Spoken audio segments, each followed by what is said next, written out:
हाँ जी, good afternoon students, welcome to career booster YouTube channel और आवर फेसबुक पेज। फेसबुक पे कर दिया सर लाइव।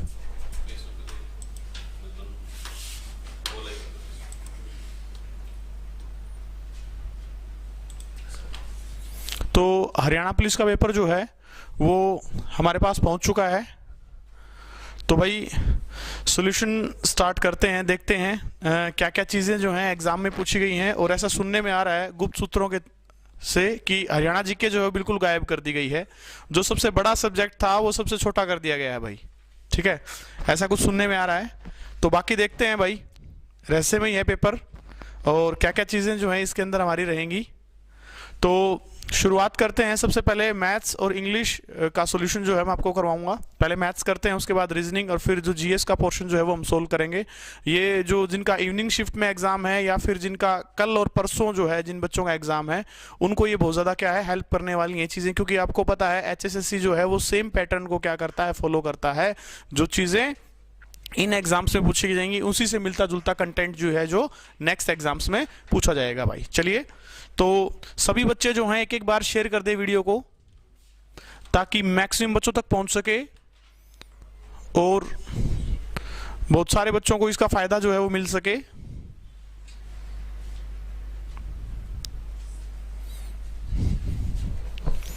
चलो भाई स्टार्ट करते हैं। तो क्वेश्चन नंबर 1,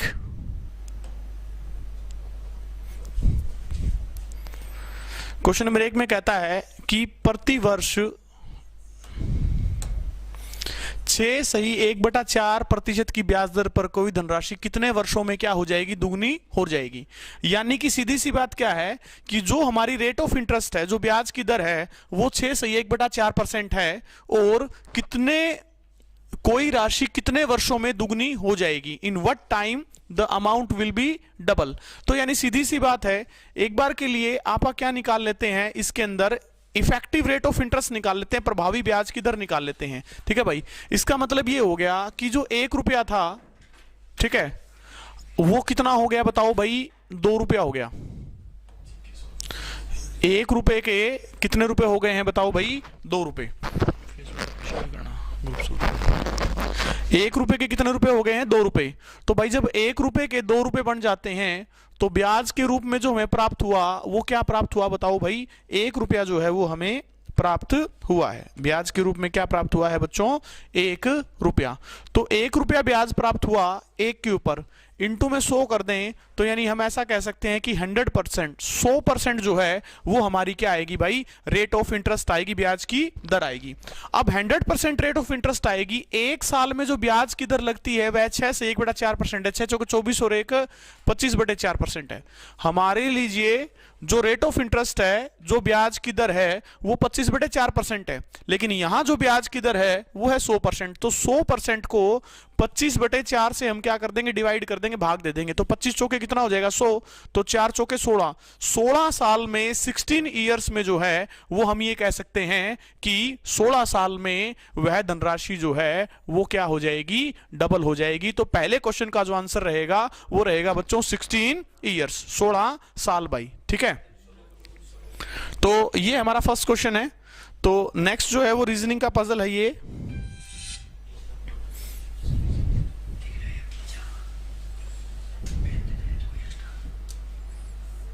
एक सेकेंड,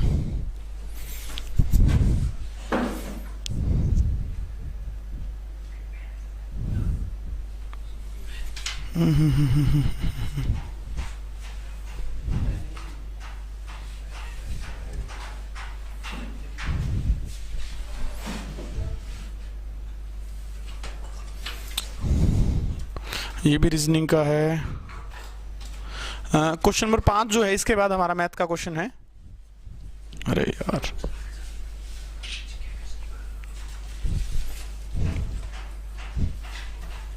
हाँ, क्वेश्चन नंबर 5 की बात करते हैं हम। यार पता नहीं क्या सिस्टम है।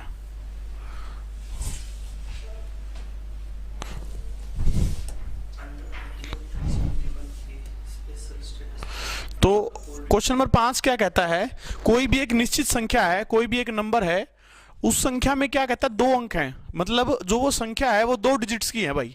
उसके बाद कहता है उसके अंकों का योगफल जो है वो 9 है।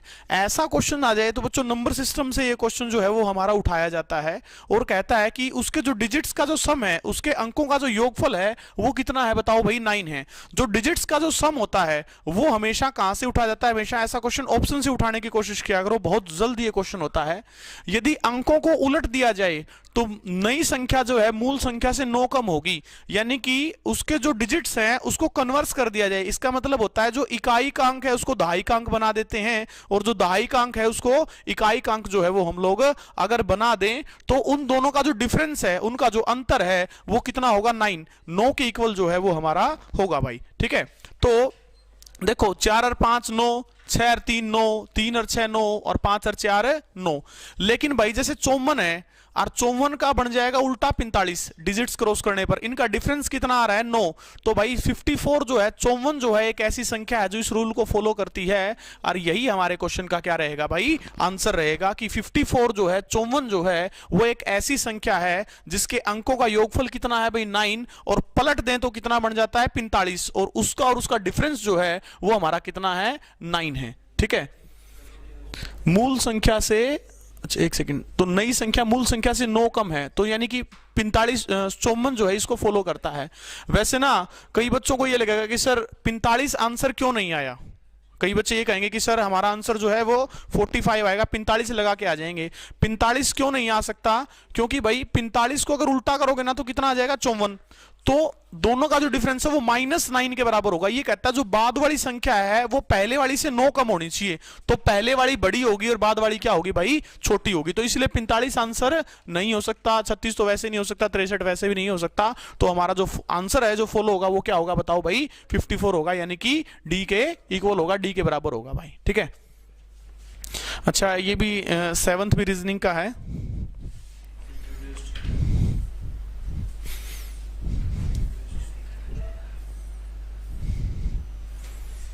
उसके बाद देखते हैं भाई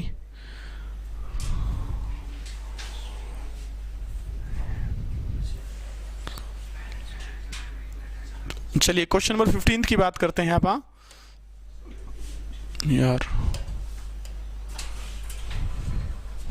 तो क्वेश्चन नंबर 15 कहता है 4 धावक हैं। ये भाई HCF एलसीएम का क्वेश्चन है। मैंने आपको बताया था कि भाई HCF एलसीएम काफी महत्वपूर्ण चैप्टर है, बार बार क्लासेस में भी बताता हूं कि यहां से HSCC हर बार क्वेश्चन जो है वो उठाता है और करवाया हुआ क्वेश्चन है। ये कहता है 4 जो है वो धावक हैं, वृत्ताकार पथ पर एक बिंदु से एक साथ दौड़ना शुरू करते हैं। एक चक्कर पूरा करने में पहला धावक लगाता है 200 सेकंड, दूसरा लगाता है 300 सेकंड, तीसरा लगाता है 360 सेकंड और चौथा लगाता है 450 सेकंड। कितने समय बाद वे शुरुआती बिंदु पर मिलेंगे, यानी कि वह छोटी से छोटी संख्या, वो स्मॉलेस्ट नंबर जो आप लोगों को जो है वो बताना होगा, जहां पर ये सारे के सारे जो हैं वो उसको क्या करें, डिवाइड करें, और वो इन सभी का क्या होगा बच्चों, वो इन सब का एलसीएम होगा, इन सब का एलसीएम होगा। तो यानी किस किस का एलसीएम निकालना है बच्चों आपको, ये है 200, 300, 360 और आ गया भाई कितना 450 भाई। ठीक है, तो एक बात है, जैसे अगर कॉमन नजर आए ना तो एक काम कर सकते हो आप 0 0 0 0 सब की उड़ा सकते हो, लास्ट में जो भी एलसीएम आए उसको ना उसके पीछे 0 लगा देना। ये चीज आप लोगों को करनी होगी यहाँ पर। ठीक है, उसके बाद हम देख लेते हैं कि जो मैक्सिमम को काटता है, जैसे 2 पे चला गया भाई, ये 10 हो गया, ये 15 हो गया, या फिर अगर आप क्वेश्चन को छोटा करने की कोशिश करते हैं तो पहला स्टेप 5 से उठा लें, 5 चौके 20, 5 6 30 और 36 और 5 9 45, इस टाइप से जो है वो आप लोगों का बन जाएगा। फिर उसके बाद 3 से देख सकते हैं 4 2 12 और 3। फिर से आप 2 से भी देख सकते हैं, 3 से भी देख सकते हैं एक बार इसको, 4 2 12 और 1। फिर आप इसको देखो 2 से 4 2 4 है तो भाई 2 दूनी 4, 2 एकम 2, 2 दूनी 4, फिर 2 पे 1 1 और 1, तो भाई 5 दिए 15, 15 दिए 45, 45 दूनी 90, 90 दूनी 180 और 10 1800।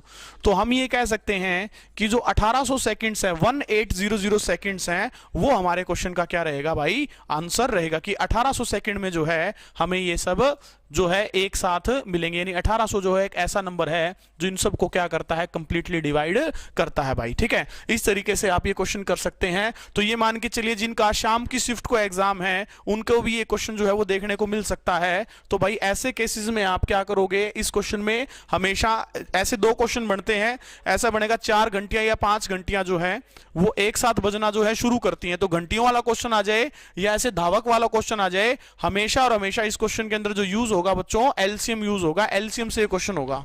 अमित सांगवान कहता है कि सर एग्जाम देने जाना है कि नहीं, भी बिल्कुल देना है एग्जाम, आपको कोई दिक्कत नहीं है। अगर एग्जाम का लेवल दाएं बाएं आता है, थोड़ा सा टफ आ रहा है, तो आपको इसको घबराने की जरूरत नहीं है। ठीक है, वो जो टफ है, मुश्किल है, तो सभी के लिए मुश्किल है, और जो पढ़ने वाले बच्चे हैं उनको हमेशा एग्जाम जो है वो मुश्किल आने से ही क्या होता है, फायदा होता है। मैक्सिमम फायदा तभी है जब एग्जाम जो है वो आपका अच्छा है।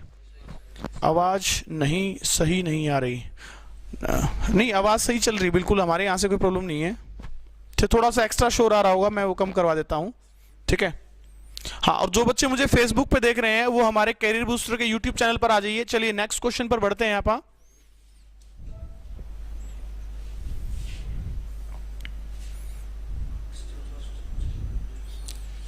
17वां क्वेश्चन जो हम करते हैं, क्या कहता है 17वें क्वेश्चन के अंदर, समान प्रकार के जो हैं 10 पाइप हैं। ठीक है, एक टैंक को 24 मिनट में भरते हैं। यदि 2 पाइप खराब हो जाते हैं तो शेष पाइप जो है वो टैंक को कितने समय में भरेंगे। ये भाई पाइप टंकी का चैप्टर है, और ये भी मैं बार बार कहता हूं आप लोगों को कि अगर पाइप और टंकी में से, ठीक है, अच्छा एक ईयरफोन में आवाज आ रही है, कोई दिक्कत नहीं है भाई, जैसा है एडजस्ट करो, थोड़ा जल्दी करते हैं क्योंकि काफी बच्चे ऐसे हैं जिनको शाम की शिफ्ट में जो है एग्जाम देना है। क्या ये देखो, पाइप और टंकी और टाइम एंड वर्क से भी जरूरी आप लोगों का क्वेश्चन पूछता है।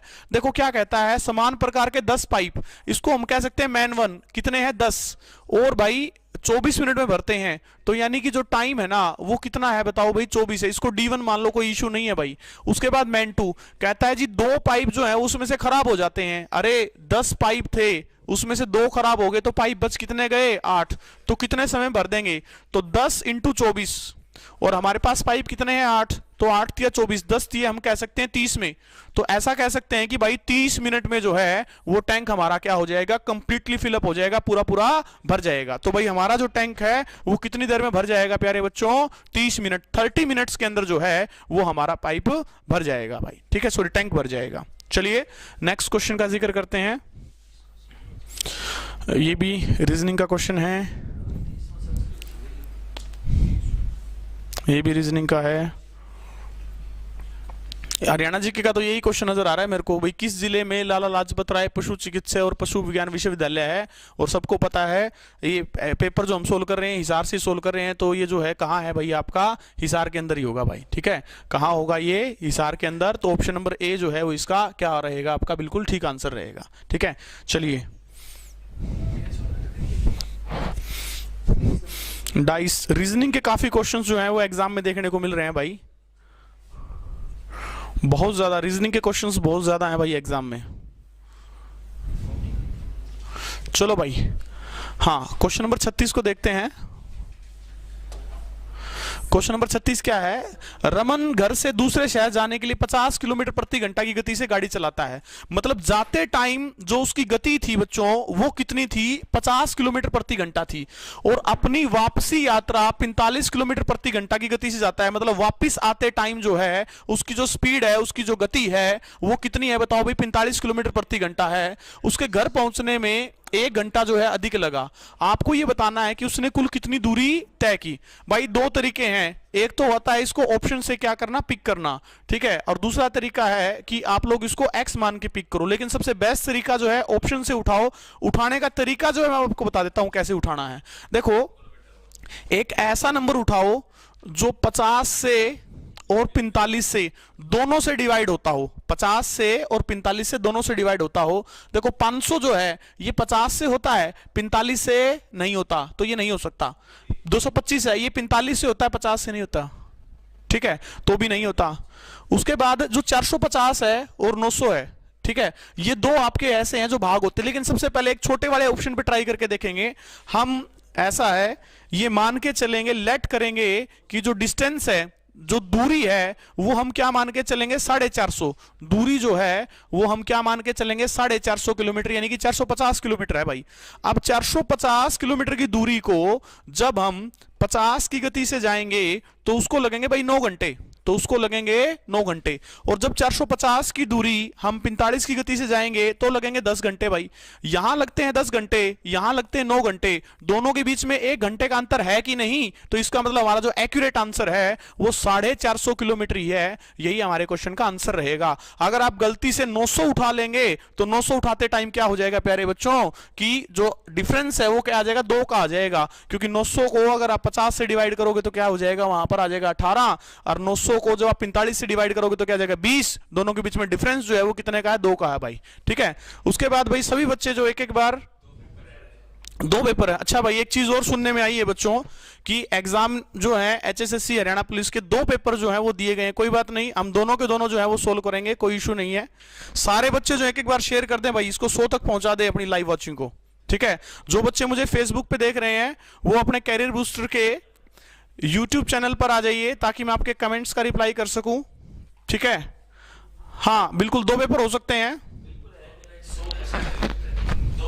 24 पेपर है, सभी का अलग अलग है।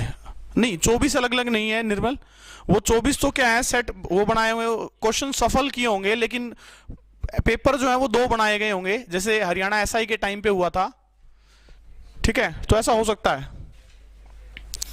चलो भाई 36वां क्वेश्चन हो गया। नेक्स्ट क्वेश्चन देखते हैं मैथ का हम।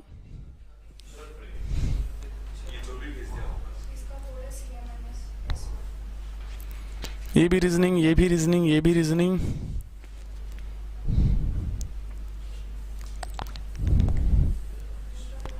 लो भाई कितना गजब क्वेश्चन दिया है, मतलब HSSC जो है वो SSC को फॉलो करना शुरू कर दिया है। ठीक है, क्या कहता है ABC। चलो भाई देखिए कितना बेहतरीन क्वेश्चन जो है रेशो का दिया है HSSC ने। कहता है ABC जिनके वेतन का अनुपात, जिनके सैलरीज का रेशो 2:3:5 है, 2:3:5 है, और उनका जो वेतन है ना भाई उसमें 15%, 10% और 20% की क्या हो जाती है, वृद्धि हो जाती है। तो आपको ये बताना है उनके वेतन का नया अनुपात जो है वो कितना होगा, क्या होगा। ठीक है भाई, तो देखो यहां लिखो A को, यहां लिखो B को, और यहां लिखो C को। क्या दे रखा है, उनके वेतन का अनुपात 2, 3, 5 है। तो भाई उनका रेशो लिख लो, 2 है, 3 है और 5 है। तो एक बार के लिए ये मान रहा हूं मैं, इसका वेतन 200 है, इसका वेतन 300 है, और इसका वेतन जो है वो कितना है बच्चों, 500 है। ये मैंने 100 क्यों लगा लिया इनके पीछे? इसको लगाने का रीजन बच्चों ये है क्योंकि मुझे परसेंटेज में क्या करनी है, वृद्धि करनी है। और अगर मुझे परसेंटेज में इंक्रीज करना हो तो उसका जो बेस होता है, उसका जो आधार होता है वो हमेशा क्या माना जाता है, 100 माना जाता है। तो 100 के बेस पे वृद्धि करना और कमी करना बहुत ईजी और कंफर्टेबल जो है वो आप लोगों का भाई रहता है। तो भाई पहले क्या कहता है, ए में 15% की वृद्धि होती है। कितने परसेंट की वृद्धि होती है बच्चों, 15% की। अरे B 200 है, 200 का 15% कितना होगा बताओ भाई, 30। 200 का जो 15% है वो कितना हो जाएगा, 30। तो भाई इसका वेतन हो जाएगा 230। समझ गए, मैं 200 का 15% निकाल रहा हूं। 200 का 15% 30 होता है, क्योंकि 100 का 15 15 और 15 कितना हो गया भाई, ये अपना 30 हो गया, 230। अच्छा भाई B के बारे में ये कहा गया है उसके वेतन में 10% की वृद्धि होती है। अगर उसका वेतन 300 था तो 300 का 10% कितना होता है भाई, 30। तो भाई वेतन जो है वो कितना हो जाएगा बच्चों, 330। कितना हो जाएगा वेतन, 330। अगले की बात करते हैं C के वेतन में 20% की क्या हो जाती है, वृद्धि हो जाती है। 20% का मतलब होता है 4 पेपर है। अरे भाई ये तो मारेंगे, कोई नहीं पैटर्न सेम होगा भाई। ऐसा सुनने में आ रहा है बहुत ही ज्यादा पेपर हैं। तो 500 का 20%, तो 20 पंजे 100, यानी ये कितना हो जाएगा, 600। मैं दोबारा से लिख रहा हूं, वृद्धि करने के बाद A का वेतन 230 हो गया, B का वेतन 330 हो गया, और C का वेतन जो है वो 600 हो गया है। 0 0 0, तो 23 33 60। तो भाई 23 33 60 जो है ये मुझे नजर आ गया है ऑप्शन नंबर D। क्या होगा बच्चों, ऑप्शन नंबर D जो है इसका बिल्कुल एक्यूरेट आंसर है। सभी बच्चे एक बार शेयर कर दें भाई वीडियो को। ठीक है, हाँ बिल्कुल 4 पेपर तो देख लिए। अच्छा भाई, अच्छा 24 पेपर हैं भाई, फिर तो सॉल्यूशन बड़ा मुश्किल काम है। कोई नहीं, जो भी है भाई ये पैटर्न को देखो सबसे पहले आप। HSSC कैसे पैटर्न दे रहा है, कैसे क्वेश्चंस दे रहा है, उस पैटर्न को समझना सबसे ज्यादा जरूरी है हम लोगों के लिए। ठीक है, चलिए नेक्स्ट क्वेश्चन करते हैं।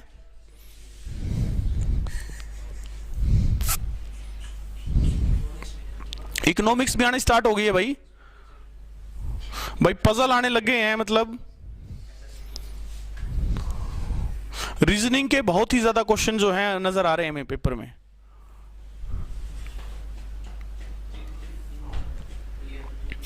फिजिक्स फिजिक्स फिजिक्स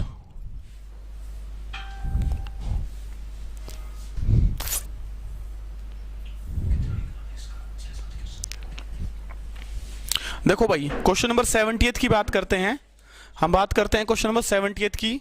क्या कहता है 70th क्वेश्चन में, एक गैर लीप वर्ष में, अपना जो गैर लीप वर्ष होता है उसमें 53 मंगलवार और 53 बुधवार होने की प्रायिकता क्या है। बिल्कुल एज इट इज भाई, क्लास में करवाया हुआ क्वेश्चन आ गया, ये तो बिल्कुल सेम स्टेटमेंट जो है क्लास में करवाई हुई है इसकी भाई, ऑफलाइन बैचेज में, अपने कैरियर बूस्टर में जो अपने ऑफलाइन बैचेज लगते हैं उसके अंदर भाई कहता है गैर लीप वर्ष में 53 मंगलवार और 53 बुधवार होने की प्रायिकता क्या है।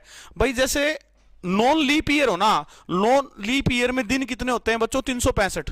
कितने दिन होते हैं, 365। अब भाई कहता है क्या होना चाहिए जो है मंगलवार या फिर क्या होना चाहिए बुधवार।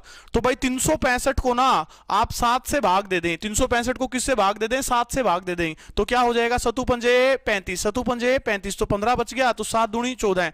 यानी बच्चों सीधी सी बात ये है, ये हम बार बार पढ़ते हैं कि एक साल में 52 वीक, 52 सप्ताह जो है वो प्रॉपर बनते हैं। 52 सप्ताह प्रॉपर बनने का मतलब 52 ही संडे, 52 ही मंडे, 52 ही ट्यूसडे, 52 ही वेडनेसडे, इस तरीके से भाई, ठीक है। तो इसका मतलब जो ये एक दिन एक्स्ट्रा बच गया, एक दिन शेष बच गया, ये या तो मंडे हो सकता है, या ट्यूसडे हो सकता है, या वेडनेसडे हो सकता है, थर्सडे हो सकता है, फ्राइडे हो सकता है, सैटरडे, इनमें से कोई एक, मतलब इसके लिए कितने ऑप्शन अवेलेबल है, 7, और दिन कितना अवेलेबल है, 1। तो भाई मंगलवार होने की कितनी हो जाएगी, 1/7, या बुधवार, बुधवार होने की भी 1/7 प्लस 1/7 प्लस 1/7, 2/7 जो है वो हमारे क्वेश्चन का आंसर आ जाएगा। तो हम कह सकते हैं 2/7, 2/7। हाँ भाई, ऐसा क्वेश्चन सेम क्या आ सकता है कि एक लीप के वर्ष में, अब अगली शिफ्ट में जो इसका आगे का क्वेश्चन आ सकता है वो ही आ सकता है, एक लीप के वर्ष में जो है 53 मंगलवार, बुधवार, सोमवार, वीरवार, कोई भी दिन दे दे, से को फर्क नहीं पड़ने वाला, उसकी प्रायिकता क्या होगी। उसके लिए आंसर हमारा डायरेक्ट 2/7 होगा, क्योंकि वहां जो शेषफल बचेगा 366 को जब 7 से भाग दोगे तो 2 शेषफल बचेगा। 2 दिन है वो संडे मंडे भी हो सकते हैं, मंडे ट्यूसडे भी हो सकते हैं, ट्यूसडे वेडनेसडे भी हो सकते हैं, 2 ऑप्शन। तो अगर दोनों का पूछे तो 2/7 और 2/7, 4/7 आंसर होगा बच्चों वहां पे, ठीक है। और यहां नॉर्मल में पूछे, एक दिन पूछ लेता, अगर मंगलवार ये बुधवार ना होता तो आंसर 1/7 होता, लेकिन इसने 2 बार दे दिया तो क्या हो गया भाई, 1/7 और 1/7 कितना हो जाएगा, 2/7 भाई, ठीक है। सर क्लास ले रहा हूँ, 10 मिनट बाद करता हूँ क्लास में सर, ठीक है। भेज दी उसके शॉप पे सर। संजय बताइए चाबी कहाँ है, 1 सेकंड बता रहे हैं। नेक्स्ट क्वेश्चन की बात करते हैं बच्चों। ये क्वेश्चन हो गया सबका, 2/7 जो है वो हमारे इस क्वेश्चन का आंसर होगा। नेक्स्ट भाई रीजनिंग के सर जो हैं वो रेडी हैं बिल्कुल आपको रीजनिंग के क्वेश्चंस करवाने के लिए। ये भाई सिंप्लीफिकेशन का क्वेश्चन आ गया आपका, जो क्वेश्चन नंबर 73 है। क्या कहता है कि 20 का स्क्वायर माइनस में 10 का स्क्वायर। भाई इसके अंदर ना आपका बोडोमास रूल लगेगा, यानी सबसे पहले क्या होगी, ब्रैकेट सोल्व होगी, ठीक है। उसके बाद आपका ऑफ यानी कि का सोल्व होगा, फिर उसके बाद डिवाइड, फिर मल्टीप्लिकेशन, फिर एडिशन, सब्सट्रैक्शन, उस टाइप से जो है हम लोग सारा का सारा प्रोग्राम करेंगे भाई, ठीक है। तो जैसे सबसे पहले आपको इस ब्रैकेट का इलाज करना होगा, तो भैया तो सीधा कर दो, या फिर इसको ए स्क्वायर माइनस, अगर थोड़ी सी मुश्किल स्टेटमेंट है तो इसको ए स्क्वायर माइनस बी स्क्वायर के फॉर्मेट में देखो। लेकिन सबको पता है कि 20 का स्क्वायर क्या है, 400 है, 20 का स्क्वायर कितना है, 400 है, और 10 का स्क्वायर कितना है, 100 है। 400 माइनस का 100 कितना हो जाएगा भाई, 300। कितना हो जाएगा, 300। 300 बाहर निकलते ही 5 से भाग हो गया, 300 बाहर निकलते ही 5 से भाग हो गया, और इंटू में कितना है 3, और प्लस का कितना है बच्चों 10। अच्छा, अगर मैं नीचे तो 300 को 5 से डिवाइड करेंगे तो 60, और 60 दिया कितना हो गया भाई 180, 60 दिया 180 और प्लस का 10 कितना हो गया 190, 190। 190 जो है ऊपर वाले का रिजल्ट आ गया है बच्चों। उसके बाद 27 का 1/3, तो 27 जो है वो क्या आ जाएगा 1/3, तो 9 तिया 27 कितना हो गया 9। अच्छा 9 है, प्लस का कितना है 10, डिवाइड बाय 2, तो 10 के बाय में 2 है और प्लस का 1 है, तो 2 पंजे 10, तो 9 और 1 10 और 5 15, तो 190 के बेटे में 15 आ गया भाई। 5 से ये 15 है, फिर 5 से ये 15 है, और 500 के बीच 34/3, और 34/3 का मतलब हो जाएगा 11 तिया 33, और 11 सही 1/3, ठीक है, हमारा जो आंसर आ रहा है 11 से 1/3 आ रहा है यार, ऑप्शन के हिसाब से नहीं दे रहा, क्या बात है। 1 सेकेंड 1 सेकेंड 1 सेकेंड,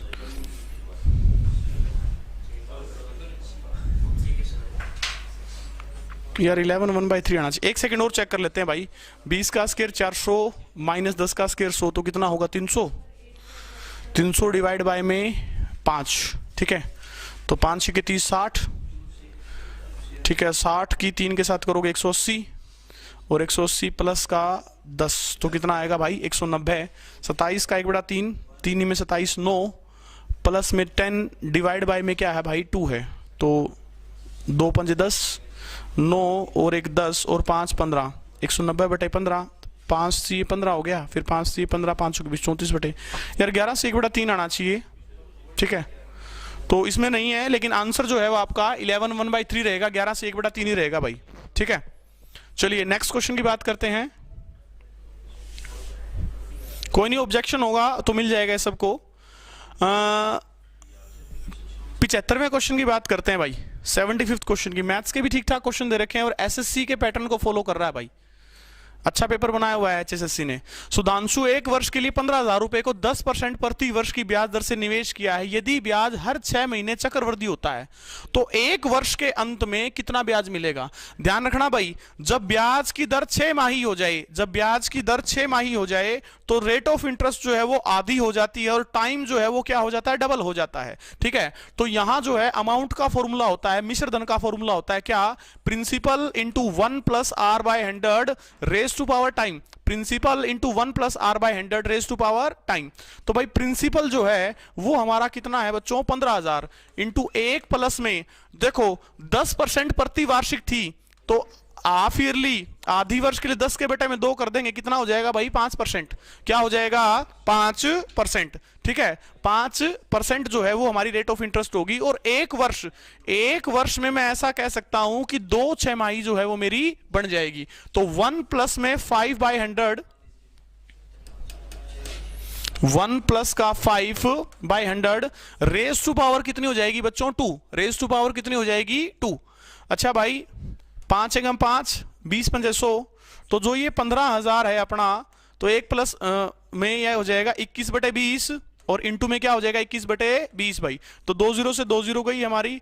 अच्छा ये 2 से कट सकता है तो मैक्सिमम 75 पे कट सकता है भाई, और तो कहीं कटने के चांस नहीं है। एक बार फोन देना मेरा जल्दी से, कैलसी से कर दो भाई इसको। 21 इंटू 21 होता है बच्चों 441, क्या होता है 441। उसके बाद मुझे करना है 441 इंटू 75, ये हो जाएगा 33075 और इसके डिवाइड बाय में क्या लग जाएगा भाई 2, तो 16537.5, ठीक है भाई। और इसमें से ये अमाउंट है, मिश्र धन है, हमें क्या बताना है कितनी राशि जो है वो प्राप्त होगी, बिल्कुल हमें अमाउंट ही बताना है। 135 ए जो है ये हमारे क्वेश्चन का क्या रहेगा भाई आंसर रहेगा। आप मैच कर सकते हो कि ये जो है आपके क्वेश्चन का क्या आ जाएगा आंसर आ जाएगा, ठीक है। नेक्स्ट क्वेश्चन है भाई, विटामिन ए का महत्वपूर्ण स्रोत क्या है, गाजर। विटामिन ए का महत्वपूर्ण स्रोत क्या है भाई, गाजर है, ये आपको सबको पता है, ये साइंस का क्वेश्चन है वैसे तो, लेकिन आगे चलते हैं भाई।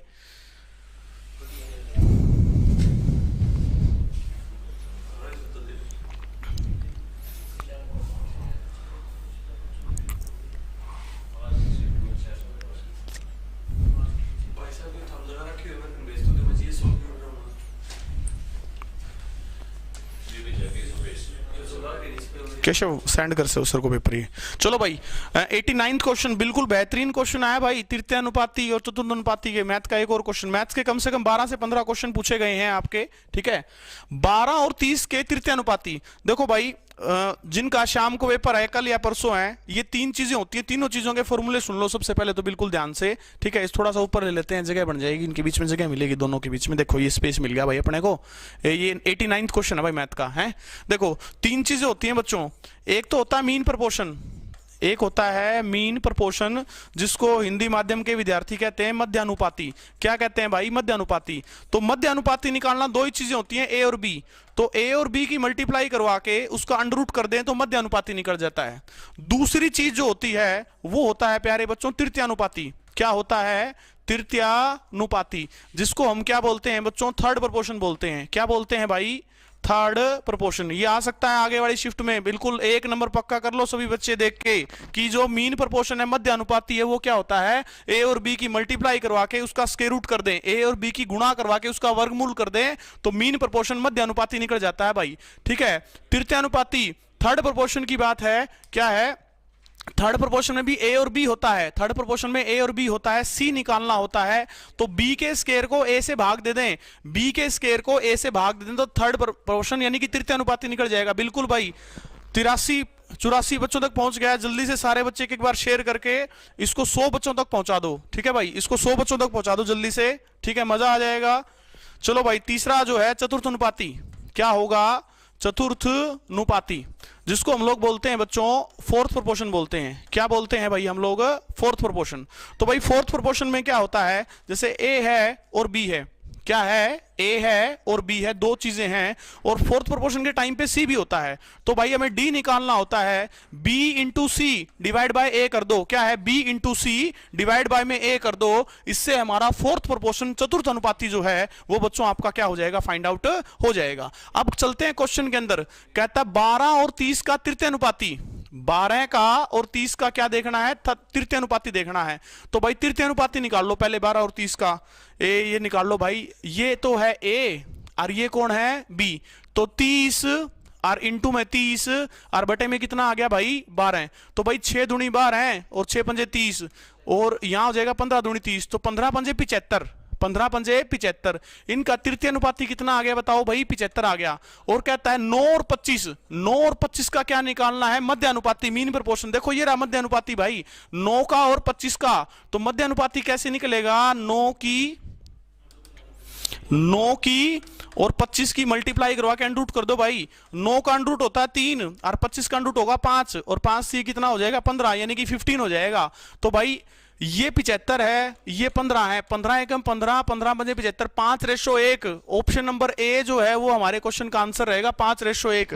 जिन बच्चों का शाम को पेपर है, इस चीज को बिल्कुल ध्यान से पढ़ के जाएं। 3 चीजें होती हैं भाई, एक होता है मीन प्रोपोर्शन, दोनों की मल्टीप्लाई करवा के स्क्वायर रूट कर दो, एक होता है तृतीय अनुपाती, थर्ड प्रोपोर्शन, दूसरे की का स्केयर करके पहले से भाग दे दो, एक होता है चतुर्थ अनुपाती, फोर्थ प्रोपोर्शन, यानी कि बी की सी के साथ गुणा करके फिर ए से क्या कर दो, डिवाइड कर दो, भाग कर दो, इस टाइप से आता है। बहुत बेहतरीन क्वेश्चन पेपर जो है एचएसएससी ने आज बनाया है भाई, तारीफ के काबिल पेपर इसको हम लोग कह सकते हैं भाई। उसके बाद हिंदी भाषा आ गई। ठीक है, हिंदी के क्वेश्चन आसान है, इंग्लिश आज इंट्रोड्यूस, अच्छा एक साइड इंग्लिश लैंग्वेज है, एक साइड हिंदी लैंग्वेज है भाई। ठीक है, तो मैथ्स के 15 क्वेश्चन थे बच्चों, 16 हो चुके हैं। अब जो है कंप्यूटर या रीजनिंग में से किसी एक चीज का सॉल्यूशन जो है वो हम करेंगे। ठीक है, चलिए रीजनिंग वाले सर जो है नवदीप रेड्डू सर का स्वागत करो भाई। 94 हो चुके हैं, 100 बच्चे लाइव आ जाओ जल्दी से, सारे बच्चे, 1 मिनट का ब्रेक है, जल्दी से सर जब तक आ रहे हैं तब तक एक एक बार शेयर कर दो भाई, सभी जल्दी से शेयर मार दो एक एक बार। चलो भाई स्टार्टिंग से लगा देते हैं इस पेपर को, दोबारा से इसी पेपर को सोल्व करते हैं। देखो काफी सारे पेपर बताए गए हैं आज, इतने पेपर तो सोल्व करवाना एकदम संभव नहीं है, लेकिन स्टार्टिंग से जो भी रीजनिंग के क्वेश्चन होंगे सर जो है सोल्व करवाएंगे आपको। चलिए आ जाइए नवदीप रेड्डू सर, स्वागत है। और ये सॉल्यूशन है कैरियर बूस्टर की टीम द्वारा, जो रेड स्क्वायर मार्केट में अपना ऑफलाइन कोचिंग सेंटर है उसके द्वारा इस कंप्लीट सॉल्यूशन जो है एचएसएस हरियाणा पुलिस के पेपर का करवाया जा रहा है। आइए सर रीजनिंग के क्वेश्चंस की शुरुआत करते हैं भाई, उसके बाद मैं दोबारा फिर से आऊंगा हिंदी का सॉल्यूशन लेके और इंग्लिश का सॉल्यूशन लेके, और कंप्यूटर के लिए प्रियंका मैडम जो है, और अपने हरियाणा जीके वैसे तो आज आई नहीं है लेकिन स्टिल हरियाणा जीके और जीएस का जो पार्ट है वो हमारे जीडी बेनीवाल सर जो है वो आपको करवाएंगे। चलिए भाई रीजनिंग के क्वेश्चन, क्योंकि भाई जो पैटर्न जो पहचानना है मैथ्स और रीजनिंग का सर जल्दी जल्दी करवाएंगे आपको, मैं टाइम वेस्ट नहीं कर रहा। चलिए भाई आइए सर।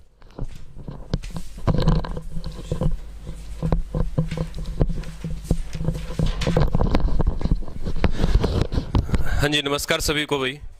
चलिए शुरुआत करते हैं अब रीजनिंग के पार्ट की। रीजनिंग का पार्ट हम लोग शुरुआत करते हैं। मैथ का पार्ट आप लोगों ने देखा, बहुत अच्छे क्वेश्चन जो है आज एग्जामिनर के द्वारा सेट किए गए हैं। रीजनिंग का सबसे पहला जो क्वेश्चन दे रखा भाई, क्वेश्चन नंबर 4 आप लोगों को दिया गया है। क्या दिया गया क्वेश्चन नंबर 4 के अंदर? क्वेश्चन नंबर 4 जो है वो किसका है, वो आप लोगों का रैंकिंग का क्वेश्चन दिया रखा है भाई। और रैंकिंग के क्वेश्चन में क्या आप लोगों को दे रखा है कि कक्षा में राहुल का जो स्थान है वो ऊपर से कौन सा 9वां है और नीचे से कौन सा है 38वां है। ऐसे क्वेश्चन आप लोगों को बहुत से करवाए गए हैं कि ऊपर से कोई किसी का 9वां स्थान है और नीचे से स्थान कौन सा है उसका 38वां है। जब एक ही व्यक्ति की 2 रैंक दे रखी हो तो हम लोग क्या कर लेते हैं, दोनों को जोड़ लेते हैं। क्या करते हैं, दोनों को जोड़ लेते हैं कि 9 प्लस में 38 कितना हो गया, 9 प्लस में 38 हो गया 47, और 1 को माइनस करेंगे तो इसका जो आंसर बनेगा भाई वो कितना बन जाएगा आपका 46। 46 के आप लोग का बिल्कुल सही आंसर है। ठीक है, तो इस क्वेश्चन का जो आंसर रहेगा सही वो आप लोग का 46 रहेगा, ये बात आप लोग ध्यान रखेंगे। ठीक है, नेक्स्ट आगे देखते हैं। इसके बाद अगला क्वेश्चन क्या है हमारा, नेक्स्ट है क्वेश्चन नंबर 7। क्वेश्चन नंबर 7 को ध्यान से देखेंगे कि क्वेश्चन नंबर 7 में क्या आप लोगों को दे रखा है कि 7 व्यक्ति है, बड़ी अच्छी अच्छी पजल दे रखी है और साथ में डायरेक्शन में भी पजल दे रखी है आप लोग को। तो यहां पर क्या दे रखा है कि LMNOPQR एक क्षेत्र पर 7 बिंदु है, 7 अलग अलग पॉइंट आप लोग गिवन है। OP के उत्तर में 220 मीटर दूर है। तो O कहां पर है, O जिस जगह पर है वो कहां पर है, उसकी P से जो दूरी है वो कितनी भाई, वो P से दूरी कितनी है, 220 मीटर की दूरी है। फिर देखा कि LM के उत्तर में 180 मीटर दूर है। ना हमें L का पता, ना हमें किसका पता, M का पता। जो N के पश्चिम में 19 मीटर दूर है। PR के उत्तर में 40 मीटर। P कहां है, P जिस स्थान पर बैठा है वो R से दूरी है किस दिशा में, उत्तर दिशा की तरफ। उत्तर दिशा कहां होती है, ऊपर की तरफ होती है। तो ये दूरी कितनी हो गई भाई, 40 मीटर ये दूरी हो गई। ठीक है, तो 40 मीटर दूरी आ गई। और M के पूर्व में 30 मीटर दूर है। M के पूर्व में 30 मीटर दूर है कौन, P। तो P जो दूर है M से, जो दूरी है P की वो कितनी है भाई, वो है आपकी 30 मीटर दूरी। ठीक है, आगे देखा कि Q L के दक्षिण में 220 मीटर दूर है। Q जहां पर है वो L से 220 मीटर दूर है। अब दोबारा से पहले वाली लाइन पर आ जाओ कि L M के उत्तर में 180 मीटर दूर है। L कहां पर है, M के उत्तर में 180 मीटर दूर। तो देखो ऊपर की तरफ जाएंगे और L जो है ऊपर की तरफ होगा, कितना दूर होगा भाई, 180 मीटर दूर होगा L कहां पर, M से। जो कहां पर है, N के पश्चिम में, जो कहां पर है N के पश्चिम में 19 मीटर दूर है। जो का मतलब कौन, M। जो का मतलब कौन भाई, M। ठीक है, कि M कहां पर है, N के पश्चिम में। और आप लोगों को पता है कि सामने जो दिशा होती है वो होती नॉर्थ, ये साउथ, ये ईस्ट और ये वेस्ट। तो M कहां है, N के पश्चिम में। तो इस साइड है भाई, ये पश्चिम की दिशा की तरफ। तो यहां पर बीच में कौन है, यहां पर बीच में है आपका N, और N और इसके M के बीच की दूरी कितनी है, ये आपकी 19 मीटर है। ठीक है, आगे दे रखा कि PR के उत्तर में 40 मीटर है। P कहां पर है, R के उत्तर में 40 मीटर और M के पूर्व में 30 मीटर है। Q L के दक्षिण में, तो L के दक्षिण में कितना दूर, 220 मीटर। 180 तो ये हो गया, तो 40 और कितना हो गया, पूरा 220 हो गया। और यहां पर कौन है, Q है।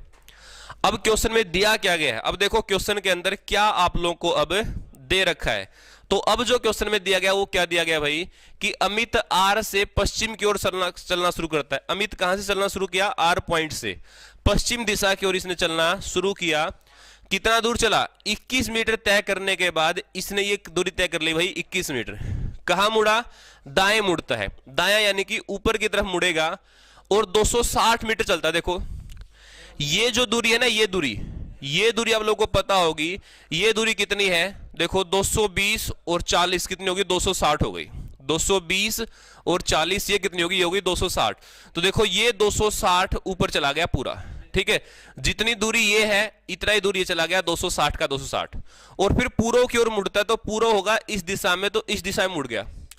अमित को ओ स्थान तक पहुंचने के लिए कितनी दूरी तय करनी पड़ेगी, अमित को इस स्थान तक पहुंचना है। देखो आपको पता है कि ये जो दूरी है ना, जो दूरी इसने शुरुआत में चली थी 21, अब भी क्या होगा, वापस 21 ही चलनी पड़ेगी। तो आंसर क्या आ जाएगा भाई आप लोग का, 21 मीटर जो आप लोग का आंसर राइट आंसर हो जाएगा।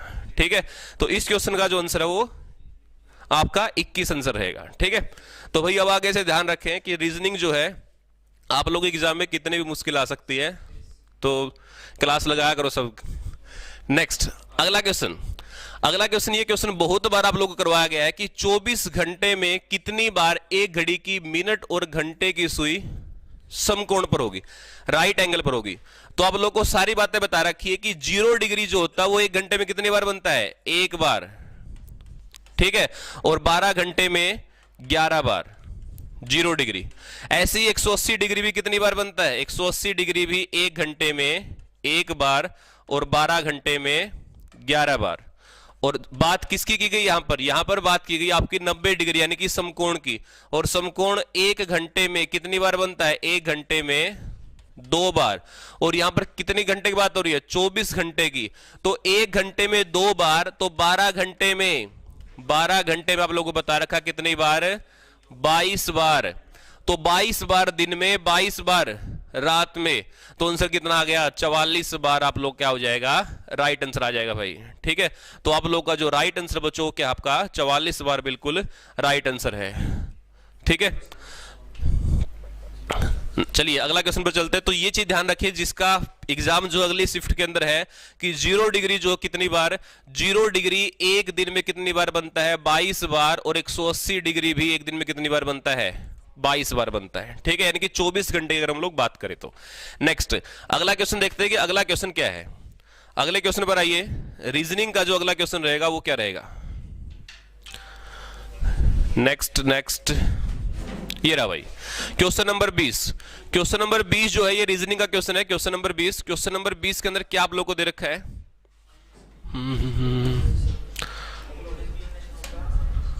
क्वेश्चन नंबर 20 देखो, क्वेश्चन नंबर 20 को ध्यान से देखेंगे सभी बच्चे कि क्वेश्चन नंबर 20 के अंदर क्या आप लोगों को दे रखा है कि बच्चों की एक पंक्ति में कशिश बाएं से पांचवां, कशिश कहां पर है? ये लाइन है भाई कि कशिश है लेफ्ट साइड से कौन से नंबर पर? 5वें पर।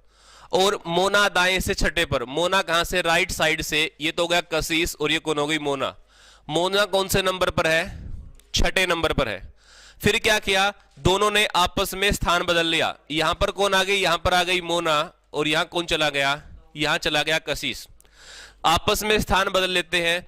अब क्या हुआ? स्थान बदलने के बाद कशिश बाईं ओर से 13वां, कशिश अब यहां से 13वें स्थान पर चला गया है। तो देखो ये जो जगह है, ये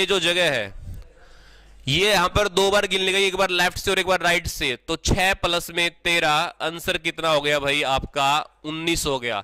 माइनस में 1, आंसर कितना आ गया? 18। तो इस लाइन में टोटल जो व्यक्ति है वो कितने आप लोगों के? 18 है। टोटल जो व्यक्ति कितने आप लोगों के? 18 है। पूछा क्या गया है कि मोना का स्थान दाएं से।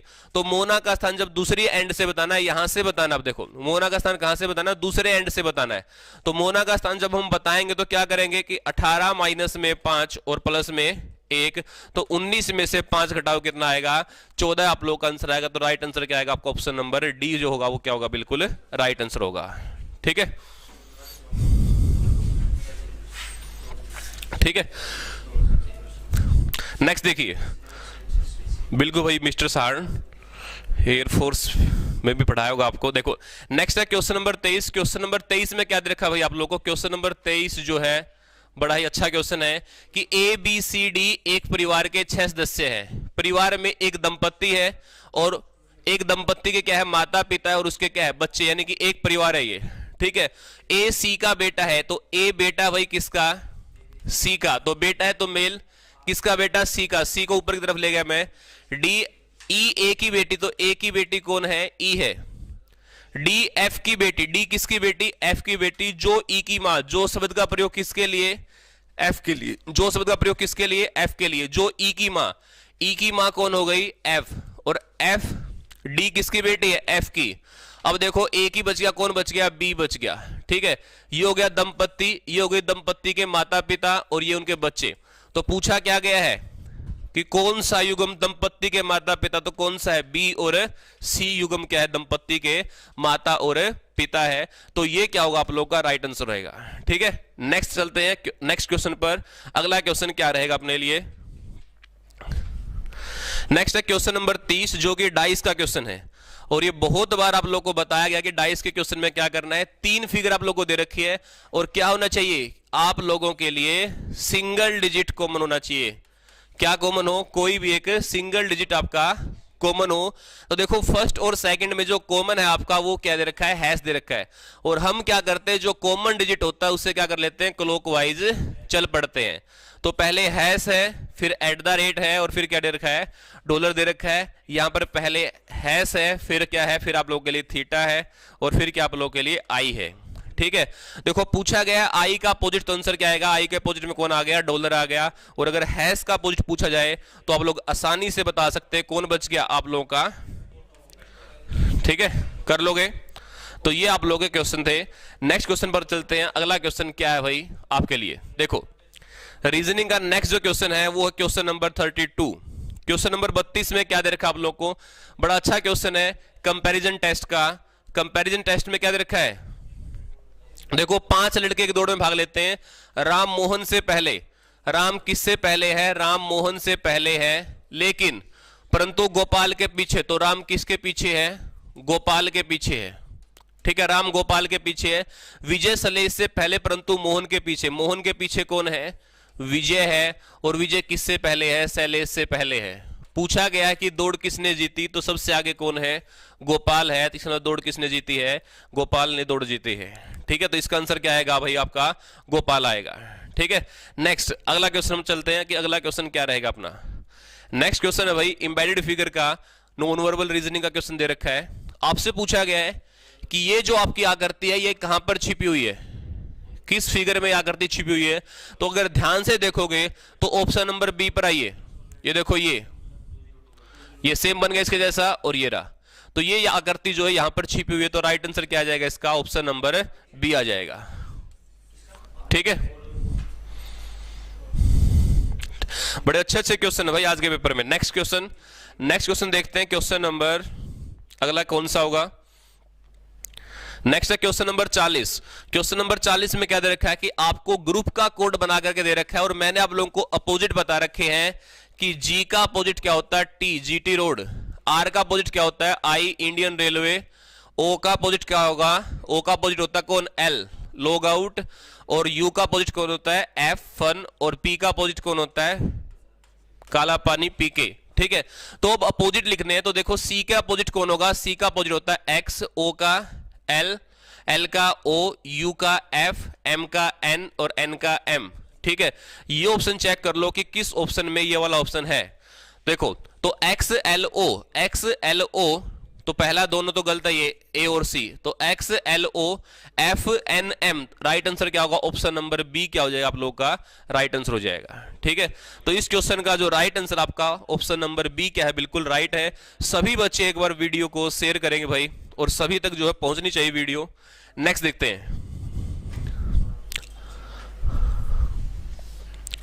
अगला जो क्वेश्चन है वो क्या है, अगला क्वेश्चन था हमारा, ये था आपका सेलोलिज्म का क्वेश्चन। सेलोलिज्म के क्वेश्चन में क्या दे रखा है कि सभी घोड़े मछलियां हैं, कि सभी जो घोड़े हैं वो क्या है, मछलियां हैं। तो सभी घोड़े मछली है भाई। उसके बाद दे रखा है कि कुछ पक्षी मछली है, तो कुछ पक्षी क्या हो गए, मछली हो गए। यार ये कुछ पक्षी क्या हो गए, मछली हो गई, ठीक है।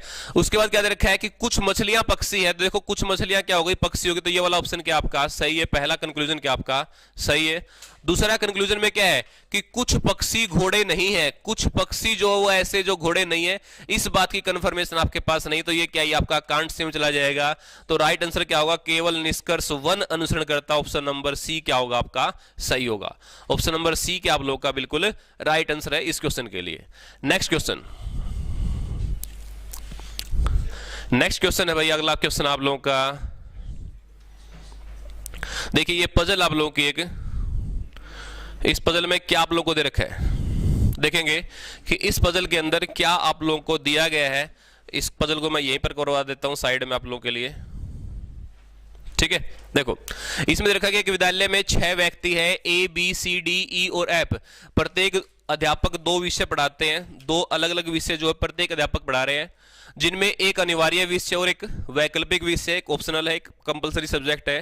डी वैकल्पिक विषय इतिहास पढ़ाता है। तो देखो सबसे पहले देखा आपको डी जो ने क्या पढ़ाया, हिस्ट्री पढ़ाया।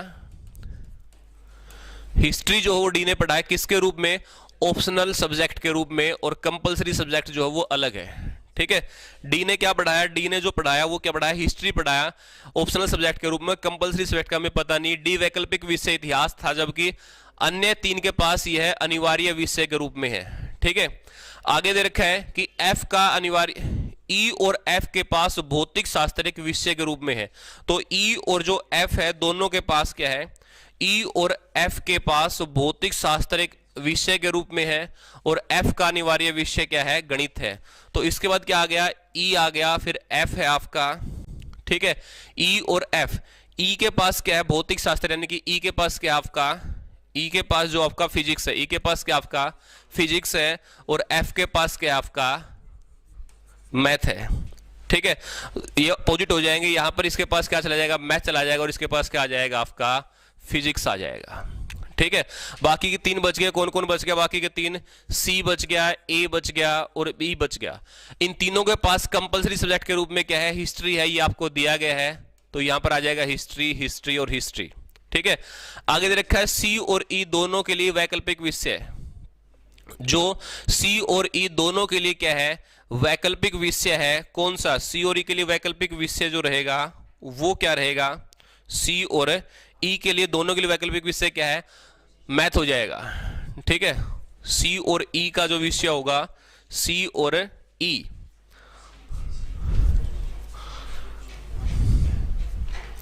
ठीक है। ओके देखो, ई का जो कंपलसरी होगा भाई, ई का कंपलसरी तो होगा मैथ, मैंने पहले सोल्व किया था ये। ई का कंपलसरी क्या होगा, ई का कंपलसरी होगा मैथ, और एफ का कौन होगा, फिजिक्स होगा। लेकिन यहां पर क्या हो जाएगा, अपोजिट हो जाएंगे कि इसका तो क्या हो जाएगा, इसका फिजिक्स हो जाएगा क्या, इसका जो फिजिक्स होगा वो क्या होगा, फिजिक्स तो होगा, दोबारा देखो एक बार,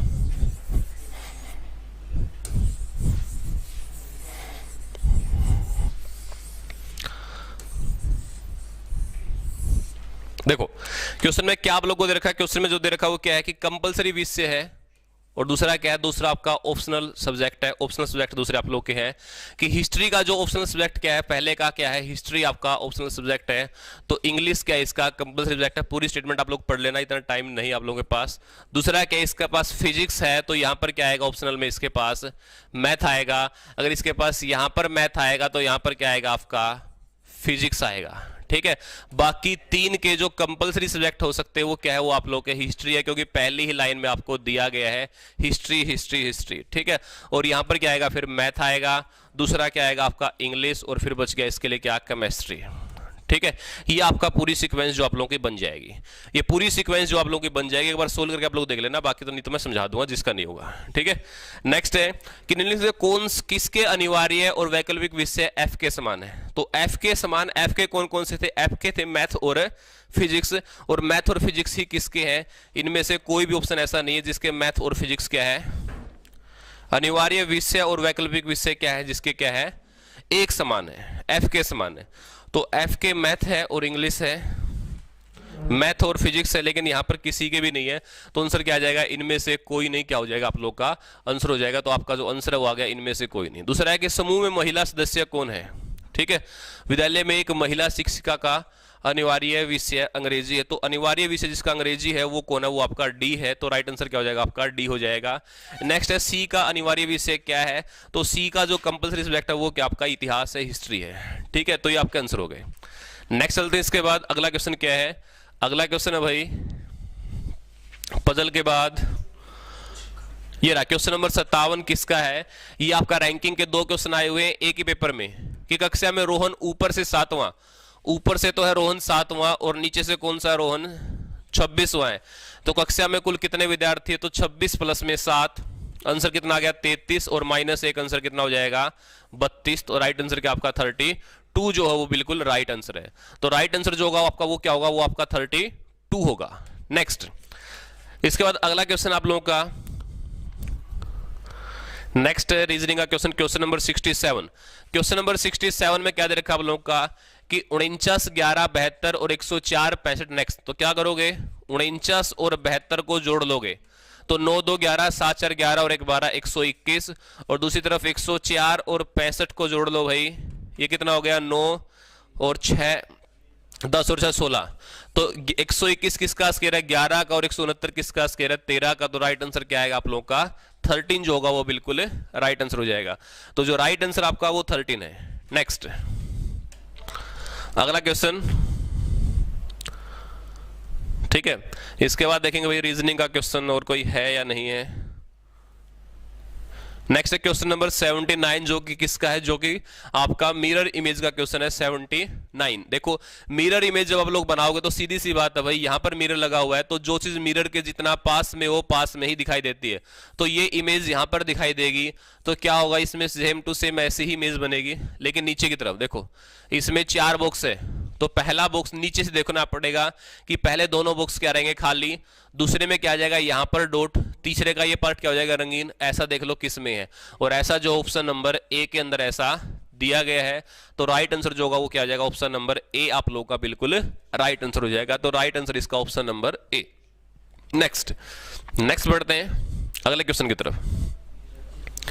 शायद रीजनिंग क्वेश्चन यहीं तक थे। अच्छा, एक क्वेश्चन हो रहा है 83 में क्या है, 83 जो क्वेश्चन है इसमें सिर्फ इतना है कि इन सब को अरेंज करना है, इन सब को क्या करना है, अरेंज करना है। इसके लिए जल्दी करने का तरीका क्या रहेगा, आप लोग नंबरिंग लिख लेना, उसके बाद सबको क्या करना, अरेंज करना। जैसे सबसे पहले क्या आएगा, U आएगा, फिर T आएगा, फिर 4 टाइम S आएगा, ठीक है। तो इस तरीके से इनको अरेंज करते जाना है, और लास्ट में जो है ये इसने पूछा है कि कितने अक्षर ऐसे होंगे जिसका स्थान नहीं बदलेगा, तो एक ही अक्षर होगा, और वो कौन होगा, ई होगा। तो ई का स्थान जो आप लोगों का नहीं बदलेगा, तो राइट आंसर क्या आ जाएगा इसमें, ई आप लोग का राइट आंसर आ जाएगा, ठीक है। नेक्स्ट क्वेश्चन है आपका सीरीज का। सीरीज में डबल सीरीज आप लोग को दे रखी है कि 8 है, फिर 12 है, 9, 13, 10, 14। देखो 8 और एक 9, 9 और एक 10, 10 और एक 11, तो राइट आंसर कितना आ गया आपका, 11 जो है वो बिल्कुल राइट आंसर हो जाएगा। डबल सीरीज है। दूसरी तरफ 12 और एक 13, 13 और एक 14 आप लोगों को दिया गया है, ठीक है। नेक्स्ट, बिल्कुल सही भाई, 94 बच्चे देख रहे हैं, इसको जल्दी से शेयर कीजिए और मैक्सिमम बच्चों तक पहुंचाइए। उसके बाद अगली जो क्लास होगी अब कंप्यूटर का पेपर जो भाई आपका सोल्व होगा। रीजनिंग के इतने क्वेश्चन थे, बहुत ही अच्छा पेपर जो है रीजनिंग का था, ठीक है। आइए मैम अभी आपको कंप्यूटर सोल्व करवाएंगे।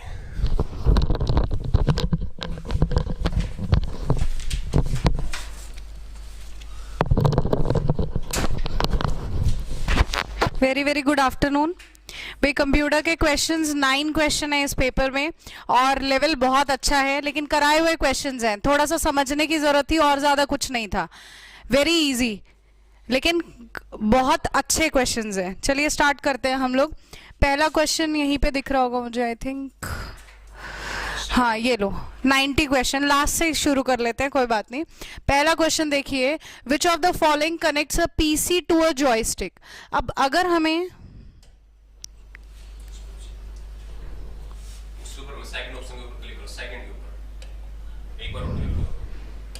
हो गया, चलिए तो दोबारा करूँ, आ गया, ठीक है। पीसी टू जॉयस्टिक आपने कनेक्ट करना है। सबसे पहले हमें यह पता होना चाहिए कि जॉयस्टिक जो है वो एक इनपुट डिवाइस है, और जॉयस्टिक को हम किसके लिए यूज करते हैं, तो भाई गेम्स खेलने के लिए यूज करते हैं। तो इनमें से कौन सा पोर्ट है जो जॉयस्टिक के लिए यूज होगा, तो इतना थोड़ा सा ही दिमाग लगाना था, ज्यादा कुछ था नहीं। अगर हमने टॉपिक पढ़ा भी नहीं हुआ तो सिंपल सी बात है कि गेम पोर्ट यूज होगा, क्योंकि जॉयस्टिक किस लिए यूज होता है, गेम खेलने के लिए यूज होता है। तो कौन सा पोर्ट उसके लिए यूज होगा, जो है गेम पोर्ट, ठीक है। चलिए अगले क्वेश्चन,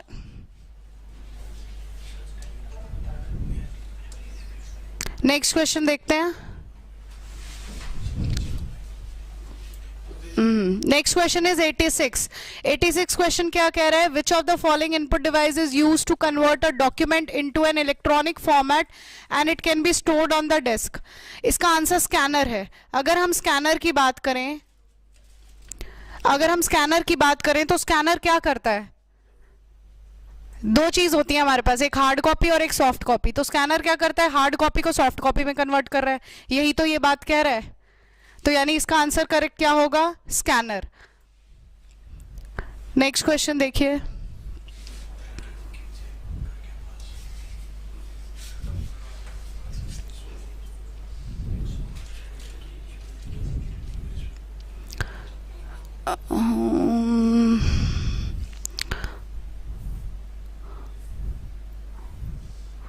कौन सा क्वेश्चन नंबर है और नीचे से,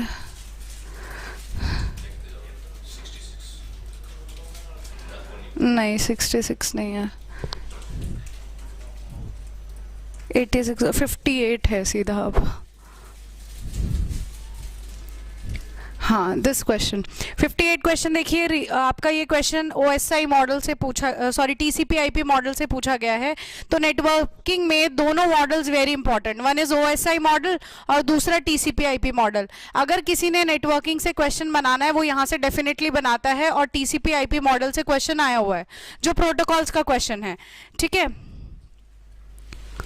वॉल्यूम नहीं आ रही है आई थिंक, देखना एक बार सर। चलिए फिर क्वेश्चन है, a unique name that identifies a particular website and represent the name of the server where the website pages reside in. इसका करेक्ट आंसर था HTTP। अब ये क्या है, तो HTTP की हम सभी को फुल फॉर्म पता है कि HTTP is hyper text transfer protocol. अब जब आप कोई भी वेबसाइट को ओपन करते हो तो सबसे पहले ऐसे लिखा हुआ आता है HTTP, ये साइन एंड दिस, उसके बाद www.facebook.com और ऐसा कुछ। यानी HTTP क्या कर रहा है, आपकी सभी की सभी वेबसाइट्स खोलने के लिए हेल्प कर रहा है। ठीक है, अगर इसकी जगह HTTPS लिखा होगा तो HTTPS क्या करेगा, जो भी आपकी वेबसाइट सिक्योर्ड होंगी, जैसे बैंकिंग की साइट्स हैं, वो सभी की सभी HTTPS में ओपन होगी, और बाकी सब जितनी वेबसाइट्स हैं वो सभी HTTP में ओपन होगी। तो इसका करेक्ट आंसर था HTTP, जो था hypertext transfer protocol. Next question देखिए, नेक्स्ट क्वेश्चन है 37।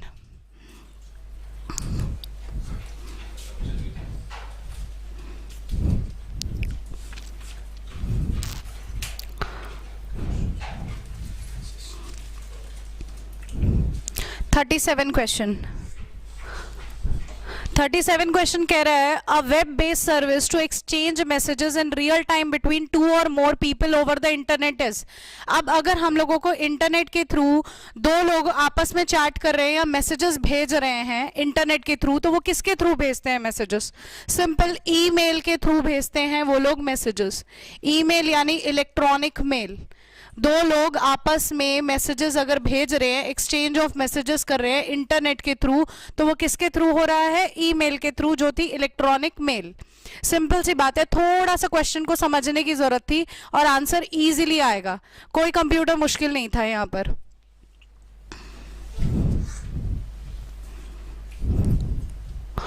नेक्स्ट क्वेश्चन देखिए, which of the following is not a secondary storage device. भाई अब सेकेंडरी स्टोरेज डिवाइस क्या होते हैं? सेकेंडरी स्टोरेज डिवाइस वो डिवाइस है जिनको हम एक्सटर्नली अटैच करते हैं और परमानेंट होते हैं जो डिवाइसेस, वही ना। तो सेकेंडरी स्टोरेज डिवाइस के एग्जांपल्स क्या होते हैं? Hard disk, floppy disk, pen drive, SD card, SSD, ये सभी एग्जाम्पल होते हैं। तो इनमें से कौन सा नहीं है भाई? रजिस्टर नहीं है। तो रजिस्टर है क्या? रजिस्टर है क्या ये भी पता होना चाहिए। Register is a temporary space, एक बफर स्पेस है, खाली जगह है। फॉर एन एग्जाम्पल, मुझे ट्रेन पकड़नी है, ट्रेन लेट है, तो मैं कहाँ जाके बैठूंगी? वेटिंग एरिया में जाके बैठूंगी। तो वैसे ही हर प्रोग्राम को, हर फाइल को CPU की एग्जीक्यूशन चाहिए। अब CPU बिजी है कोई और फाइल रन करने में, तो जो रेडी वाली फाइल है जिसको CPU चाहिए वो वेट करेगा। वो वेट करने के लिए एक जगह पर बैठेगा, जिस जगह को हम लोग रजिस्टर कहते हैं। और register is a component of CPU, यानी रजिस्टर जो है वो CPU का कंपोनेंट भी है। ठीक है, तो अगला क्वेश्चन देखते हैं। हार्ड डिस्क एक सेकेंडरी स्टोरेज डिवाइस है, इसमें नहीं पूछा गया है, तो नहीं तो रजिस्टर ही नहीं है, बाकी सब सेकेंडरी स्टोरेज डिवाइस हैं। अगला कौन सा क्वेश्चन है? 27।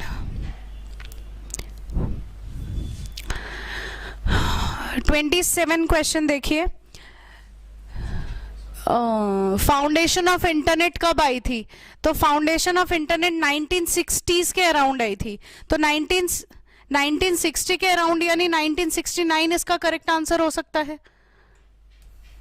तो इसका correct answer is 1969।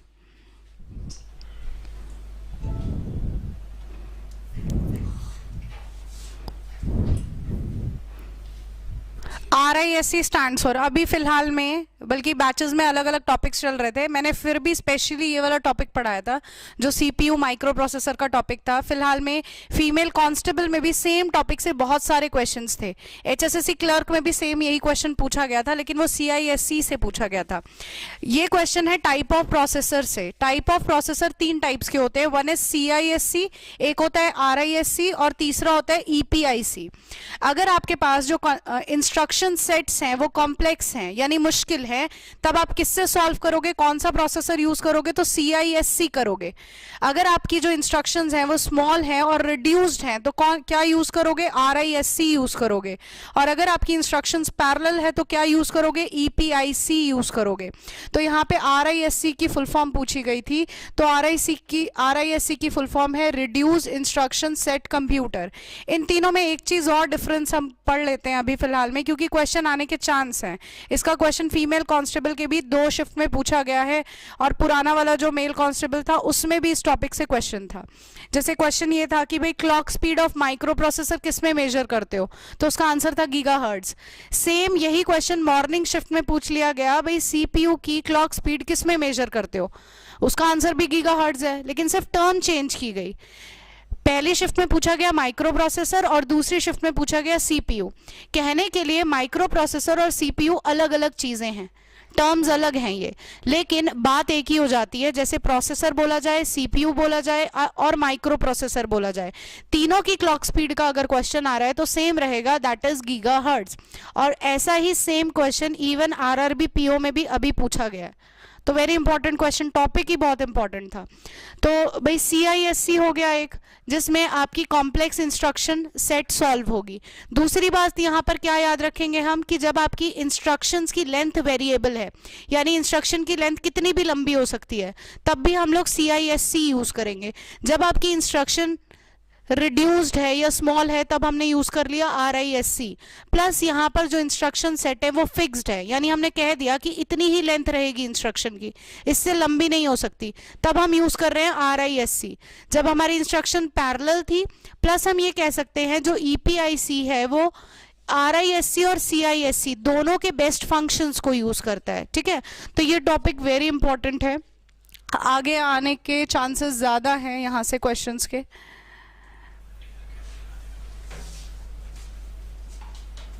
Next question, BCC stands for? BCC stands for blind carbon copy. Blind carbon copy, D। एक CC होता है, CC यानी कार्बन कॉपी। नेक्स्ट क्वेश्चन देखिए, an organization that connects its subscribers computer using modem to the internet is। Actual में इस question का answer DSL होना चाहिए, that is digital subscriber line. DSL digital subscriber line. अब ये क्या होता है, जब हम लोग ब्रॉडबैंड को कनेक्ट, पुराने टाइम पे BSNL वाला हमारे पास कनेक्शन आता था जिसमें टेलीफोन लाइंस भी आती थी हमारे साथ, वो आपका DSL था। जब हम टेलीफोन के कनेक्शन के साथ कनेक्ट करते होते थे मॉडेम को, वो चीज़ DSL थी। तो आज हम लोग कैसे यूज़ कर रहे हैं इंटरनेट को, थ्रू मॉडेम्स, तो भाई इंटरनेट सर्विस प्रोवाइडर के थ्रू, यानी जैसे एयरटेल है, जियो है, वोडाफोन है या जियो फाइबर्स है, ये जो है इन सभी को हम कहते हैं इंटरनेट सर्विस प्रोवाइडर्स। तो आई थिंक क्वेश्चंस पूरे हो चुके हैं, एक क्वेश्चन रहता है।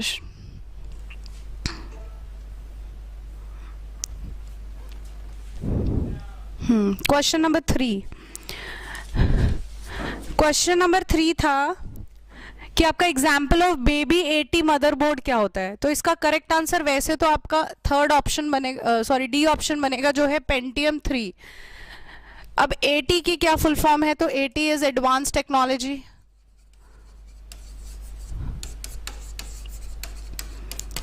और ये जो 80 मदरबोर्ड है इसको हम लोग यूज करते हैं सॉकेट्स के साथ कनेक्ट करने के लिए। ये था 80 मदरबोर्ड।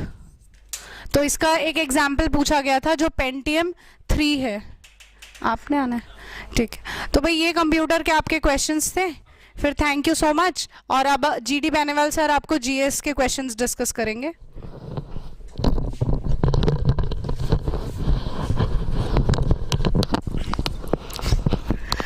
नमस्कार भाई, गुड आफ्टरनून, राम राम सभी को। हरियाणा जीके तो खत्म कर दिया एचएसएससी ने। क्या कहा कि भाई सभी हरियाणा जीके पढ़ के जाने लगे तो हम जी हरियाणा जीके नहीं देंगे, यही कहा ना उन्होंने कहा कि तुम लोग बड़े स्मार्ट बन रहे हो ना कि भाई हरियाणा जीके वाले मास्टर भी सारे नहीं कह रहे भाई मारा सारा किराया करे। मेरे वर्ग के मास्टर कह रहे ना कि भाई मारा किराया सारा आवे। एचएसएससी ने बोले तारा किराया सारा कौन, तारा किराया एक ही को नहीं आवे। हरियाणा जी के मास्टर ने कह दिया एचएसएससी। राम राम नमस्कार सबको। एचएसएससी ने क्या कह दिया, हम लोग क्या कहते थे कि भाई हमारा कराया हुआ सारा आता है, सब कुछ आता है, हम सभी हरियाणा जी के वाले मास्टर। पर एचएसएससी ने क्या कहा कि सब नहीं, तुम्हारा कराया हुआ एक भी नहीं आता और हम आने ही नहीं देंगे। ठीक है, चलिए भाई चलो, तो जो भी कुछ जीएस के क्वेश्चन हैं 2-4 वो आपको सोल्व करा देता हूँ। हरियाणा जीके का एक क्वेश्चन ना करंट अफेयर का है ना स्टैटिक जीके का, कोई भी क्वेश्चन नहीं है। ठीक है, चलिए भाई देख दियो रे छोरो को तो टिप जाओ। ठीक है, हाँ जी, एक 9 नंबर क्वेश्चन दे रखे है। सीपीसी क्या है कैसी, ठीक है, सीआरपीसी क्या है, क्वेश्चन है क्या दे रखा है कि अच्छे आचरण की परिवीक्षा पर या नसीहत के बाद रिहा करने का आदेश किसके अंतर्गत आता है। ठीक है, बाय बाय हरियाणा जी के, हाँ जी बिल्कुल बाय बाय हरियाणा जी के। ठीक है, तो इसका सी राइट आंसर होगा। सीआरपीसी की धारा 360 इज द एक्यूरेट आंसर। ठीक है, ये आएगा। ठीक है, चलिए भाई नेक्स्ट देख लियो बेटा। हाँ जी, एक ज्योग्राफी में बहुत डीपली क्वेश्चन पूछा हुआ है।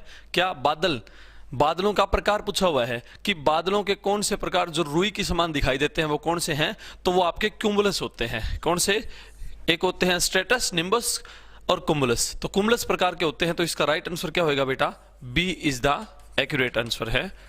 ठीक है, हाँ जी,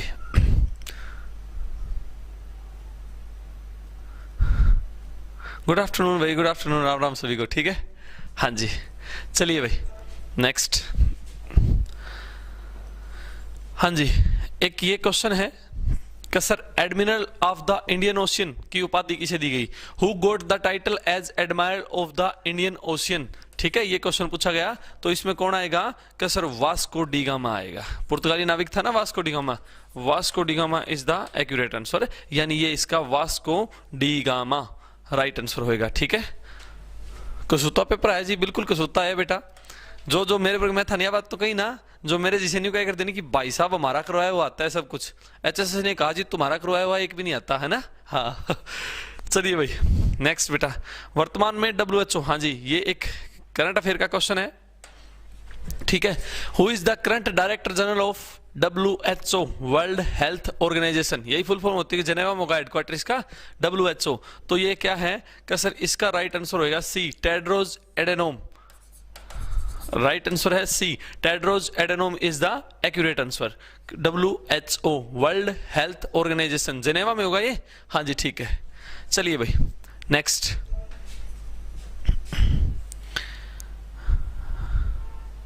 हाँ जी, पॉलिटी का क्वेश्चन आया हुआ है भाई। पॉलिटी का क्वेश्चन आया है कि भारत के सर्वोच्च न्यायालय के बारे में गलत कथन की पहचान कीजिए। यानी 4 बातें हैं, इनमें से 3 ठीक है और एक गलत है। वो गलत कौन सी, वो देखो कि सर्वोच्च न्यायालय के पास क्या अधिकार होते हैं। सर्वोच्च न्यायालय के सभी के निर्णय सभी न्यायालयों पर बाध्यकारी होते हैं, बिल्कुल होते हैं भाई। जो सुप्रीम कोर्ट ने फैसला सुना दिया उसके बाद कोई है ही नहीं कि कोई भी कोर्ट हो जो उसके चुनौती दे सके, क्योंकि वो राष्ट्रपति को चुनौती दे सकता है। तो ये भी बिल्कुल ठीक है। क्या पूछ रखा है इसमें, गलत पहचान, गलत पूछ रखा है, तो ये भी सही है। यह मामलों को एक उच्च न्यायालय से दूसरे, बिल्कुल कर सकता है भाई, किसी भी हाई कोर्ट से दूसरे हाई कोर्ट पे शिफ्ट कर सकता है, बिल्कुल कर सकता है। उच्च न्यायालय के न्यायाधीशों के ट्रांसफर नहीं कर सकता, ठीक है, बिल्कुल कर सकता है। तो ये इसका क्या है, गलत है। और यह किसी भी न्यायालय में अपने पास ले सकता है, बिल्कुल ले सकता है भाई। यानी 3 इसके सही है और एक इसमें गलत है कि उच्च न्यायालय के न्यायाधीशों को ट्रांसफर नहीं कर सकता, कर सकता है, तो ये इसमें गलत है। तो यही इसका क्या है कि सर एक्यूरेट आंसर है। गलत पूछा हुआ है, ठीक है, तो C is the accurate answer. India polity का क्वेश्चन था भाई, ठीक है, ठीक है जी। नेक्स्ट,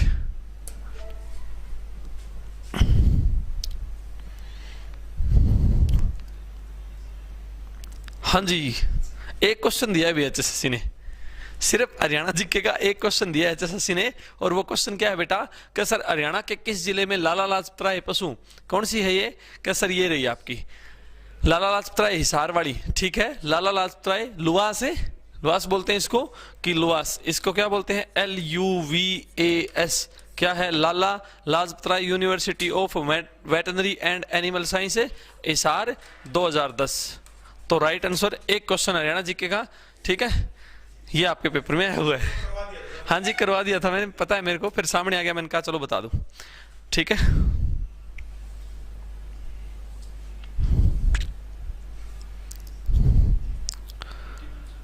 31 को नहीं बेटा, ये तो वो परिस्थिति साइंस का है। हाँ जी, एक 34 नंबर इंडिया पॉलिटी का है भाई, ये तो पक्का क्वेश्चन है। भारत का संविधान अगर किसी चीज से स्टार्ट होता है, ज्यादा मेरे को पॉलिटी नहीं आती, फिर भी हमारा कहा कि हम भारत के नागरिक हैं, और ये क्या होता है? ये उद्देश्य प्रस्ताव होता है। तो भारत के संविधान सभा में उद्देश्य प्रस्ताव किसने किया था?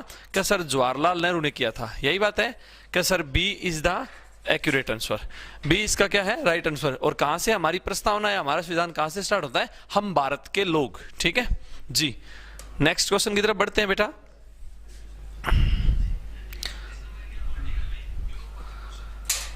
हाँ जी, एक करंट अफेयर का क्वेश्चन है 38 नंबर कि दक्षिण एशिया मुक्त व्यापार करार SAFTA किस वर्ष एस्टेब्लिश हुआ? सर कम कर लो आवाज, ठीक है, 2004 इज द एक्यूरेट आंसर, ठीक है। क्या sir south Asia free trade agreement, तो कब है? 2004 से है। नेक्स्ट क्वेश्चन की तरफ बढ़ते हैं, ठीक है। हाँ ये भाई एक पूछ रखा था, हाँ सीएम खट्टर का आया हुआ है, भी नॉर्मलाइजेशन कर दिया, चिंता ना करो, है ना। मनोहर लाल खट्टर ने कहा है बिहार तक टेम्पो आया, किसी ने बहुत चाहिए तो रजिस्ट्रेशन, हाँ मैं देख लिया, अभी खट्टर का कमेंट देख लिया, खट्टर ने भी कहा बोली चिंता ना करो जी, नॉर्मलाइजेशन कर दिया, ठीक है, मैंने पढ़ लिया था खट्टर का कमेंट जी। चलिए भाई, ये question who was the first empress in the world, तो भाई इसका मेरे को आता नहीं था, मैंने इसका सर्च किया था, ठीक है, हेट्रेसेप्सुट है ये, सी इसका एक्यूरेट आंसर होगा, ठीक है, C is the accurate answer. Next, सभी घोड़े कुत्ते बिल्ली मछली आ गए भाई, ठीक है। 44 भाई इंडिया पॉलिटी का क्वेश्चन है, जिस तरीके से आपको जन्मजात क्या प्राप्त होते हैं? मौलिक अधिकार, किसी राज्य के जन्मजात अधिकार प्राप्त होते हैं उनको पता है क्या बोलते हैं? नीति निर्देशक तत्व बोलते हैं। और यही पूछा वर्ष 2002 में भारतीय संविधान में जोड़ा गया 11वां मौलिक कर्तव्य क्या था? ये मौलिक कर्तव्य कौन सा था? क्या सर माता पिता का कर्तव्य क्या अपने को शिक्षा प्रदान, सी आंसर आएगा भाई। और भाई एचएसएससी के आगे बचेड़े जो भी पर्सन है ना, एचएसएससी के जो भी है, जीएस का उत्तर पूछे, अगर जीएस का कोई भी क्वेश्चन ना है ना, तो एचएसएससी का सीधा सीधा फार्मूला है, जो सबसे बड़ी लाइन है वो उत्तर कर दियो, ठीक है। अगर किसी को इसमें से ना आता हो ना 4 ऑप्शन में, इन 4 ऑप्शन में जो सबसे लंबी लाइन है वही उत्तर है। ये एचएसएससी का सीधा सीधा फार्मूला है। अगर जीएस का क्वेश्चन किसी को आए ना कीजिए, क्या करना है? और जैसे मैंने कल भी बताया था कि जो लगे ना कि ये ऑप्शन हो ही नहीं सकता, वही उत्तर कर दियो, वही पाओगा, ठीक है। और एक कौन सा कि जो सबसे लंबी लाइन है वही उत्तर पाओगा, तो राइट आंसर है सी, ठीक है। नेक्स्ट भाई, हाँ जी, एक है ये करंट अफेयर का क्वेश्चन है, क्या sir United nation public service day is observed every year on 23 June, 23 June is the accurate answer भाई, क्या है? क्या सर 23 जून इसका क्या है? राइट आंसर है, ठीक है। चलिए भाई नेक्स्ट, हाँ जी, एक आ रखा है ज्योग्राफी का क्वेश्चन आ रखा है, क्या है कि पृथ्वी की सतह पर सूर्य ताप की भिन्नता, यानी सूर्य में तापमान में डिफरेंस कैसे कैसे होता है? सूर्य के किरणों का इंक्लिनेशन ऑफ द सनरेज, बिल्कुल ठीक होता है, अपनी दूरी पे घूमने से भी, क्योंकि अपनी दूरी घूमनी है तो क्या है? सूर्य ताप अलग अलग है, घूम रही है। अब हम जैसे इंडिया में है, इंडिया सामने है तो सूर्य है, लेकिन धीरे धीरे घूमेगा, पृथ्वी घूमेगी तो हम अपोजिट साइड, तो सूर्य ताप का प्रभाव पड़ेगा, और दिन की लंबाई बिल्कुल प्रभाव पड़ता है। तो क्या है? उपरोक्त सभी, D is the accurate answer. Next,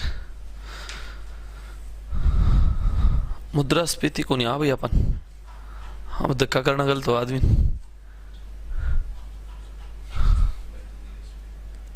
वो रह के बेटा कोई देख लियो रे कि जीएस का निकल जा सर। हाँ 60 नंबर भाई, ठीक है। क्या sir NOTA option is available to voter in is the following election. NOTA है, अगर आप किसी भी उम्मीदवार को पसंद नहीं कर सकते तो नोटा पे आप दगा सकते हो। और आगे से हरियाणा ने ये भी क्या कहा है कि पंचायती राज में भी क्या होगा, ठीक है,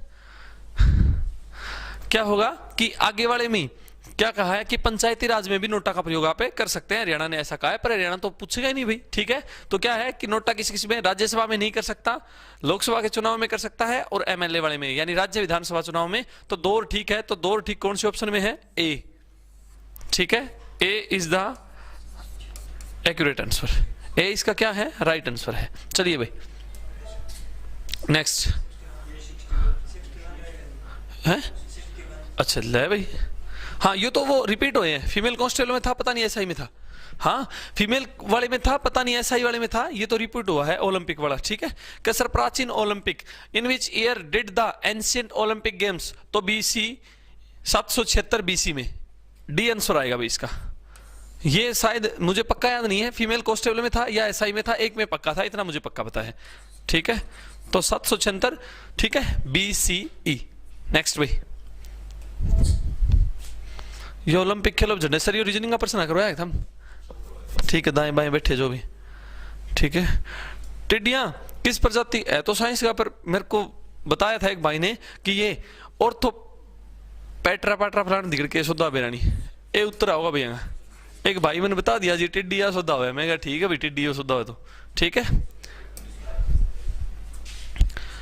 ये नहीं पता लगा भाई, 65 का नहीं पता लगा कि हरियाणा पुलिस स्टेशन नहीं है, मेघालय में नहीं है, कि जम्मू कश्मीर में, मणिपुर में या दमनदीप में, ये सर्च करना पड़ेगा भाई, नहीं पता लगा, ठीक है। भाई साहब मनोहर लाल खट्टर तो जुटे खड़े कमेंट पर, और बुखबारी क्यों नहीं आने देवरगी, है ना, खट्टर साहब ने बिल्डिंग करोगे, हाँ जी। एक ये क्या है, ये भी हमने सर्च किया था, पता नहीं था भाई क्या था। Who is the considered as the founder of symbolic interstation बेरानी के सुधा है, ठीक है। तो क्या आंसर है भाई, मातु अनिल याद आया कह रहे हो, देखा था आपने अपने की धक्का टाल कर दिया भाई, क्या चीज हुआ भैया, अंतःक्रियावाद का संस्थापक, हाँ जी किकू,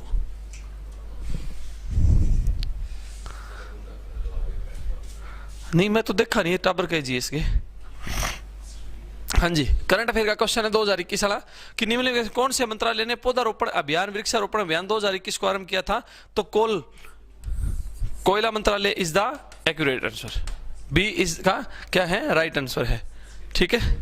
नेक्स्ट भाई,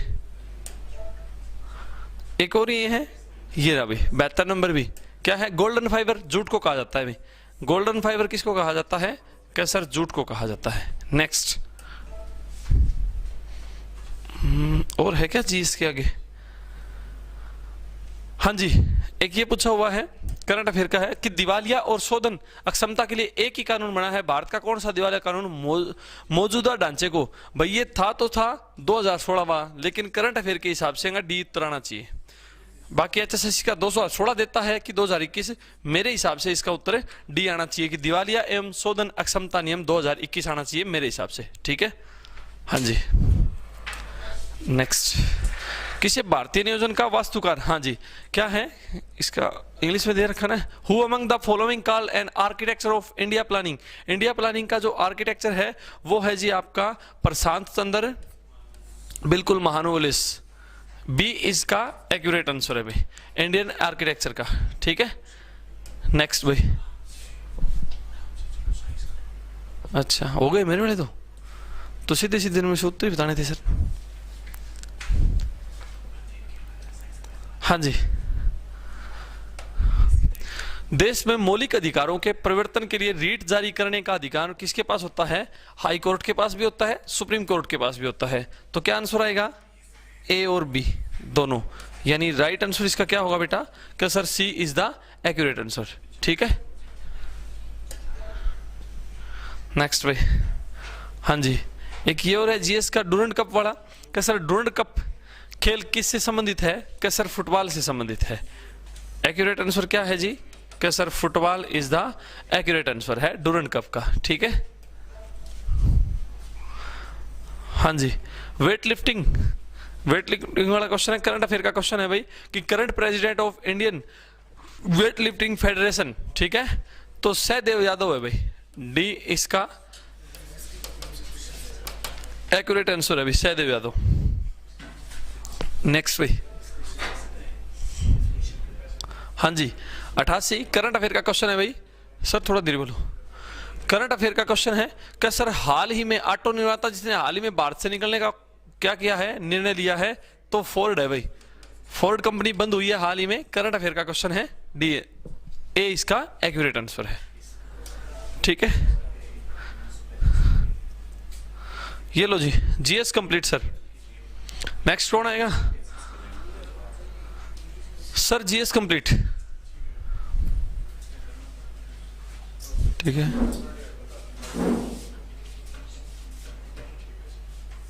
ठीक है भाई, जीएस के क्वेश्चन थे। अब कौन सा पर्सन कराओगे सर? हिंदी इंग्लिश करवाएंगे मनोज सर। चलिए भाई,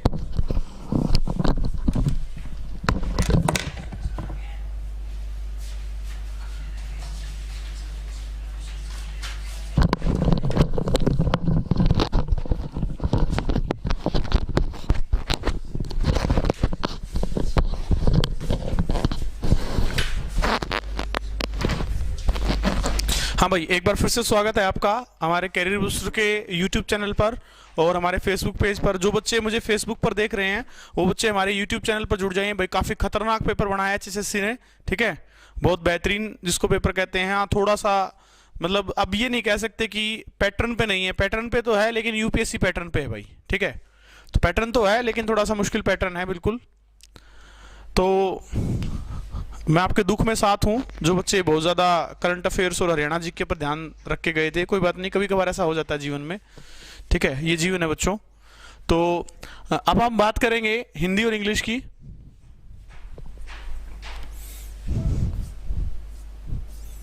लो भाई, ये स्टार्ट हो गई English.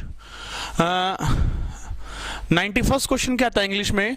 Give the meaning of the underline idiomatic expression from the alternative given below. यानी क्या कहता है, एक अंडरलाइन जो वर्ड है हमें क्या बताना है, इसका ईडियम्स बताना है। ईडियम क्या होता है भाई? ईडियम्स होते हैं अपने हिंदी में मुहावरे और लोकोक्तियां जिसको हम लोग कहते हैं ना, ऐसे इंग्लिश में होते हैं अपने ईडियम एंड फ्रेजेस। क्या होते हैं बच्चों? ईडियम एंड फ्रेजेस जो है वो हमारे होते हैं। तो भाई जो फर्स्ट है ना, उसमें क्या कहता है कि his failure in life can be attributed only to the black ox. क्या है? Black Woakes. ब्लैक ओक्स क्या है? एक ईडियम होता है बच्चों जिसका मतलब होता है मिसफॉर्चून। मिसफॉर्चून मींस दुर्भाग्य। तो इस क्वेश्चन का आंसर जो रहेगा वो रहेगा भाई मिसफॉर्चून, यानी कि दुर्भाग्य जो है वो इस क्वेश्चन का क्या रहेगा भाई? आंसर रहेगा। His failure in the life can be attributed only to the. लेकिन जो इसके अंदर ईडियम यूज हो रहा है वो अंडरलाइन वर्ड कौन सा भाई? Black ox. कौन सा अंडरलाइन वर्ड? Black ox. तो ब्लैक ओक्स का मतलब क्या होता है? मिसफॉर्चून यानी कि दुर्भाग्य। उसके बाद आगे बात करते हैं, fill in the blanks with the appropriate word from the alternative given belows. ये भाई फिलर्स हैं। क्या है भाई? ये फिलर्स। तो फिलर्स की अगर हम बात करते हैं तो dash is a gift from my father. Dash is a gift from my father. तो इसके हम कह सकते हैं कि दिस। क्या आएगा इसका? दिस। क्यों आएगा भाई? क्योंकि दिस जो है ना वो यूज होता है किसके लिए? प्लूरल के लिए। दिस सिंगुलर के लिए और दिस किसके लिए यूज होता है? प्लूरल के लिए। और नजदीक की वस्तु जब हो, नजदीक की वस्तु के लिए सिंगुलर के लिए यूज करेंगे दिस और प्लूरल के लिए यूज करेंगे दीज का। अच्छा भाई, विच तो आ ही नहीं सकता क्योंकि विच तो क्या बन जाएगा? ये क्वेश्चन मार्क बन जाएगा और ऐसा जो है इंटेरोगेटिव हो जाएगा सेंटेंस, जो कि नहीं हो रहा है। दोज जो है रिमोट ऑब्जेक्ट के लिए यूज होता है। दोज का मतलब वे, तो दोज भी इसके अंदर नहीं आ सकता। तो इसका जो अप्रोप्रिएट आंसर है बच्चों वो क्या है? This. This is a gift from my father. क्या है? This is a gift from my father. उसके बाद अगली बात करते हैं हम, question number 94 right the words denoted the sound. ठीक है भाई, ये क्या है? आपको ना वर्ड लिखना है जो जो साउंड इस क्वेश्चन के अंदर जो है मिल रही है। विंग्स, ठीक है, विंग्स में जो है फ्लटर की साउंड है। विंग्स में जो साउंड है वो कैसी है भाई? फ्लटर की साउंड है। तो ये जो है ये हमारे इस क्वेश्चन का क्या रहेगा भाई? आंसर रहेगा। अच्छा भाई, अगला आ गया आपका कॉन्सिटेड जो है, इसका मतलब होता है मोडेस्ट। क्या होता है? मोडेस्ट। क्योंकि इसका अपोजिट हमें बताना है। क्या बताना है? एंटोनियम्स, अपोजिट बताना है। तो इसका अपोजिट जो है वो क्या होगा? मोडेस्ट जो है वो क्या होगा भाई? अपोजिट इसका होगा भाई। ठीक है, चलो 95th में with the open arm choose the right meaning of the following idiomatic expression from the alternative given below। यानी कि जो ये गिवन ऑप्शंस आप लोगों को दे रखे हैं, इन गिवन ऑप्शंस में से आपको क्या बताना है भाई, आपको ये बताना है कि कौन सा इडियम जो है वो बिल्कुल एक्यूरेट है, बिल्कुल सही है। तो हम बात करते हैं भाई विद ओपन आर्म्स, किसकी बात करता है, with open arms. With open arms का मतलब खुली बाहों से, क्या है भाई, खुली बाहों से। और खुली बाहों से मतलब क्या हो जाएगा आपका, please to welcome something, please to welcome something. जैसे अपने शाहरुख खान है भाई, अभी आर्यन खान जो है वो घर आने वाला है, तो उसके लिए कैसे होंगे, विद ओपन आर्म्स, ऐसे बाहें जो है वो करके खड़े होंगे, भाई आर्यन खान आ जा, बहुत तूने बहादुरी का काम किया है, ठीक है भाई। तो प्लीज टू वेलकम समथिंग, भाई किसी चीज का वेलकम करके क्या होना, राजी होना, खुश होना, तो उसके लिए हम यूज करेंगे विद ओपन आर्म्स, खुली बाहों से किसी का क्या करना भाई, स्वागत करना भाई, ठीक है।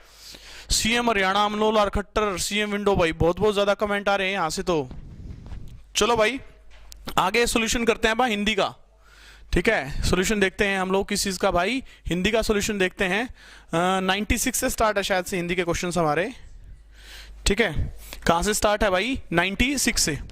तो जिन क्रियाओं के साथ, हिंदी और इंग्लिश साथ साथ दे रखिए भाई, कहता है जिन क्रियाओं के साथ दो कर्मों का प्रयोग होता है, दो कर्मों का प्रयोग होता है, उसे हम क्या कहते हैं भाई, द्विकर्मक क्रिया कहते हैं। क्या कहते हैं बच्चों, द्विकर्मक क्रिया। क्या बोलेंगे भाई हम लोग, द्विकर्मक क्रिया जो है उसे हम लोग बोलेंगे किसको, जिसमें दो क्रिया, दो कर्मों का जो है वो क्या होगा, एक साथ प्रयोग होगा, ठीक है भाई। आगे है क्वेश्चन नंबर 97, क्या आ जाएगा क्वेश्चन नंबर 97। अपना जो क्वेश्चन नंबर 97 में है, 97 क्वेश्चन में क्या कहता है, देखो कि आओ भाई आओ कमांडोज, जल्दी बैठो भाई।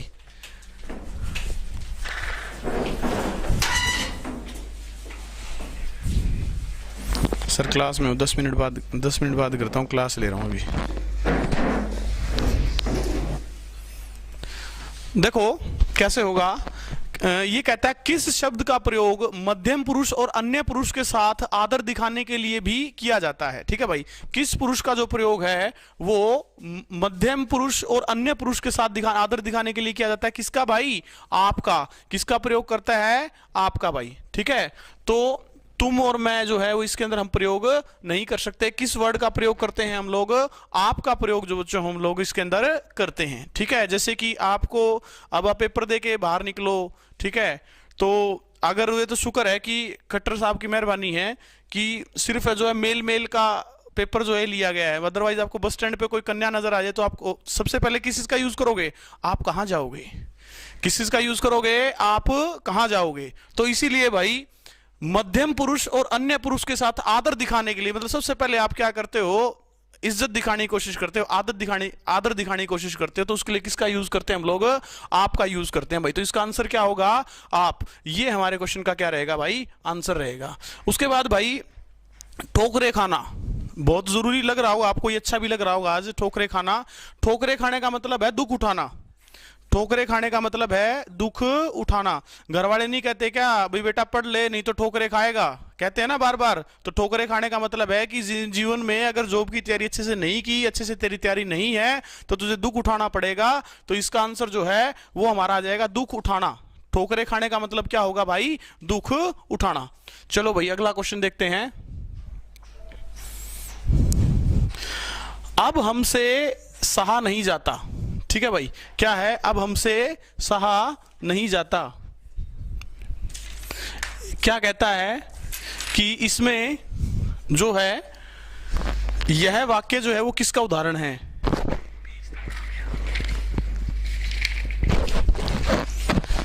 क्या कहता है, अब हमसे सहा नहीं जाता, यह वाक्य जो है वो किसका उदाहरण है। ये बात जो है वो हमसे पूछी गई है, ठीक है भाई।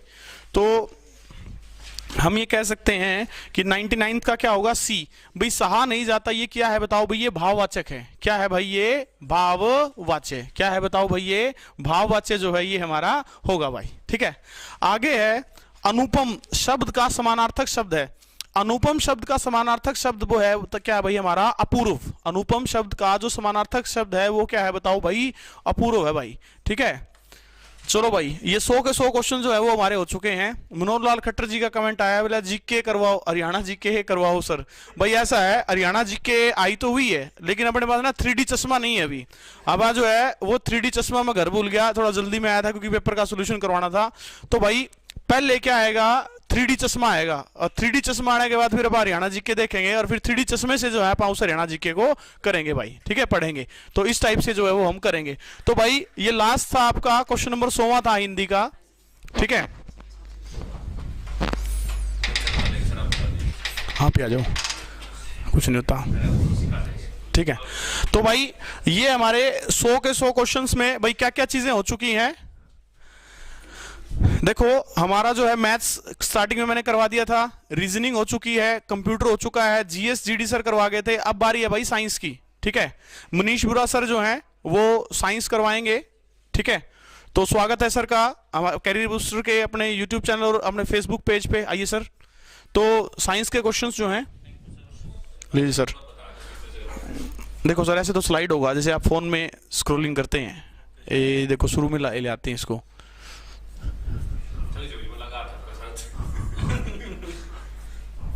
बस ये हो गया एक क्वेश्चन, जैसे साइंस के ढूंढ लेना थोड़ा सा। जब लिखना हो ना सर इस पे क्लिक कर देना, बस इस पे अब लिख सकते हो आप, ठीक है। ये पेन वेन का ऑप्शन सीख जाओगे, आपको इशू नहीं है सर।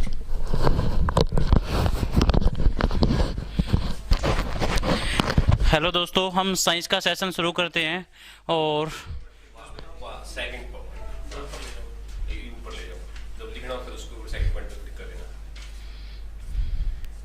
इसी साइड खड़ा होना पड़ेगा।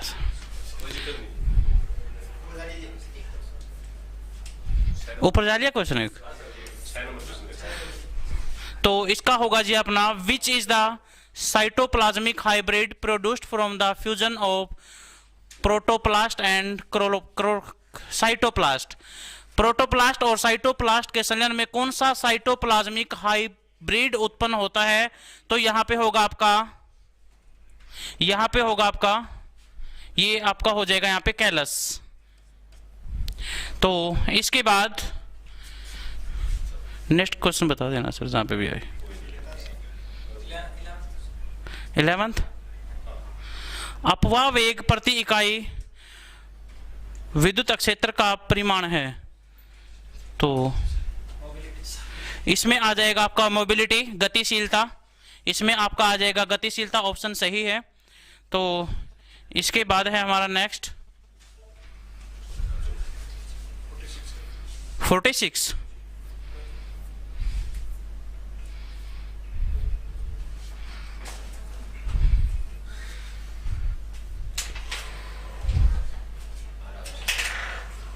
इसके बाद हमारा क्वेश्चन है कि कृषि मित्र के रूप में यानी फ्रेंड ऑफ फार्मर आपका हो जाएगा अर्थवॉर्म, यानी आपका ये क्वेश्चन हो जाएगा केंचुआ, सही है।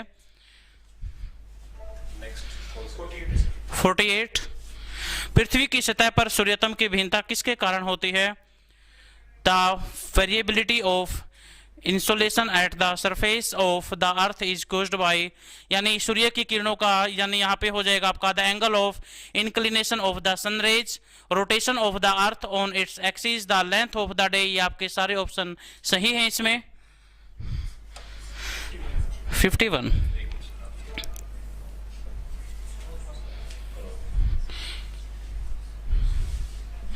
the muscles fiber which taper at the both end fuse is and do not show striation are, वह पेशीय तंतु जो दोनों सिरों का शुंडाकार यानी होते हैं, धारियां नहीं होती, उनका हो जाएगा आपको स्मूथ मसल्स, मृदु पेशी। 63,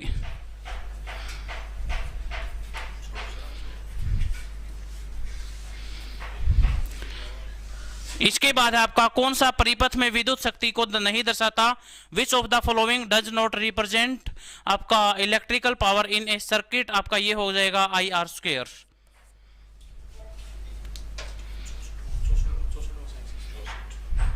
टिड्डियां किस प्रजाति यानी locust belong to the order of आपका ऑर्थोपेट्रा?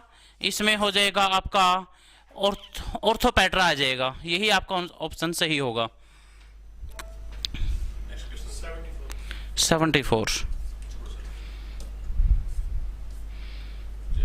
मोलस्का के मुंह में भोजन के लिए फाइल्स जैसा रेस्पिंग अंग होता है जिसे कहा जाता है क्या? रेडुला, जिसको कहा जाता है रेडुला। और भी इसमें क्वेश्चन करवा दिया था, चलो ठीक है, थैंक यू।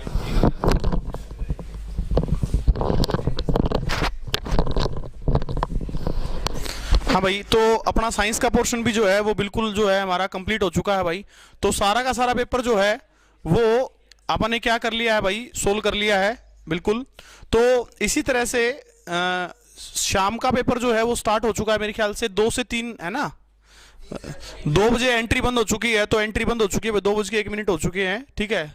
एक आध बच्चा ऐसा मिलेगा 1:59 पे वीडियो छोड़ के गया होगा, बिल्कुल बाहर खड़ा होगा ऐसे लाइन में, ठीक है। तो ऐसा हो सकता है भाई।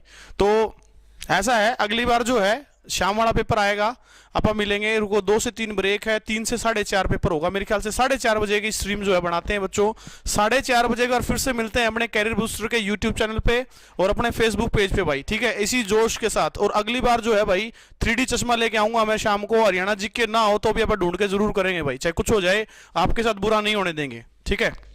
जी, मेरे को बीच में बैठ के ऐसा पेपर बनाना पड़े जिसमें हरियाणा जीके, लेकिन आपकी मन की शांति के लिए अगली बार हरियाणा जीके जरूर लेके आएंगे। तो भाई शाम को मिलते हैं 4:30 बजे। जो बच्चा नया हमसे आज जुड़ा है वो चैनल को सब्सक्राइब कर ले। ऐसा ही होता होगा सर कुछ, ये मेरे को थोड़ा इंग्लिश में हाथ तंग है भाई, ठीक है। वैसे तो इंग्लिश का पोर्शन मैंने करवाया, लेकिन फिर भी थोड़ा बहुत तंग है, ठीक है। तो और शेयर कर दो भाई, मैक्सिमम लोगों तक पहुंचा दो वीडियो को, ठीक है। तो आज का ज्ञान यही समाप्त होता है बच्चों। ज्यादा जानकारी के लिए मिलते हैं शाम को 4:30 बजे। जुड़े रहिए हमसे कैरियर बूस्टर के यूट्यूब चैनल और फेसबुक पेज पर। और हाँ, जिन बच्चों को ग्राम शिव और पटवारी की तैयारी जो है वो करनी है, तो हमारे यहाँ कैरियर बूस्टर में 8 तारीख से सुबह 9 बजे से लेकर 4 बजे तक एक टारगेटेड बैच जो है ग्राम शिव के लिए स्टार्ट हो रहा है भाई। इसी पैटर्न के हिसाब से तैयारी करवाई जाएगी जैसा पैटर्न जो है आज एग्जाम में पूछा गया था, ठीक है भाई। तो सभी बच्चे जो है ऑफलाइन बैच आकर ज्वाइन कर सकते हैं, या ऑनलाइन अगर आपको बैच कोई चाहिए तो अपनी कैरियर बूस्टर की ऐप जो है इंस्टॉल करें और वहां से HSSC CET ग्राम शिव का एक ऑनलाइन बैच चल रहा है, लाइव बैच जिसको हम कहते हैं, 9 बजे से लेकर 2 बजे तक। पिछली क्लासेस रिकॉर्डेड मिल जाएंगी, बाकी डेली लाइव क्लास होती हैं, तो वो बैच भी आप परचेज कर सकते हैं। तो चलिए भाई, आज इतना ही। मिलते हैं शाम का पेपर जो है सोल्व करवाने के लिए। तब तक के लिए धन्यवाद। आपका दिन शुभ रहे।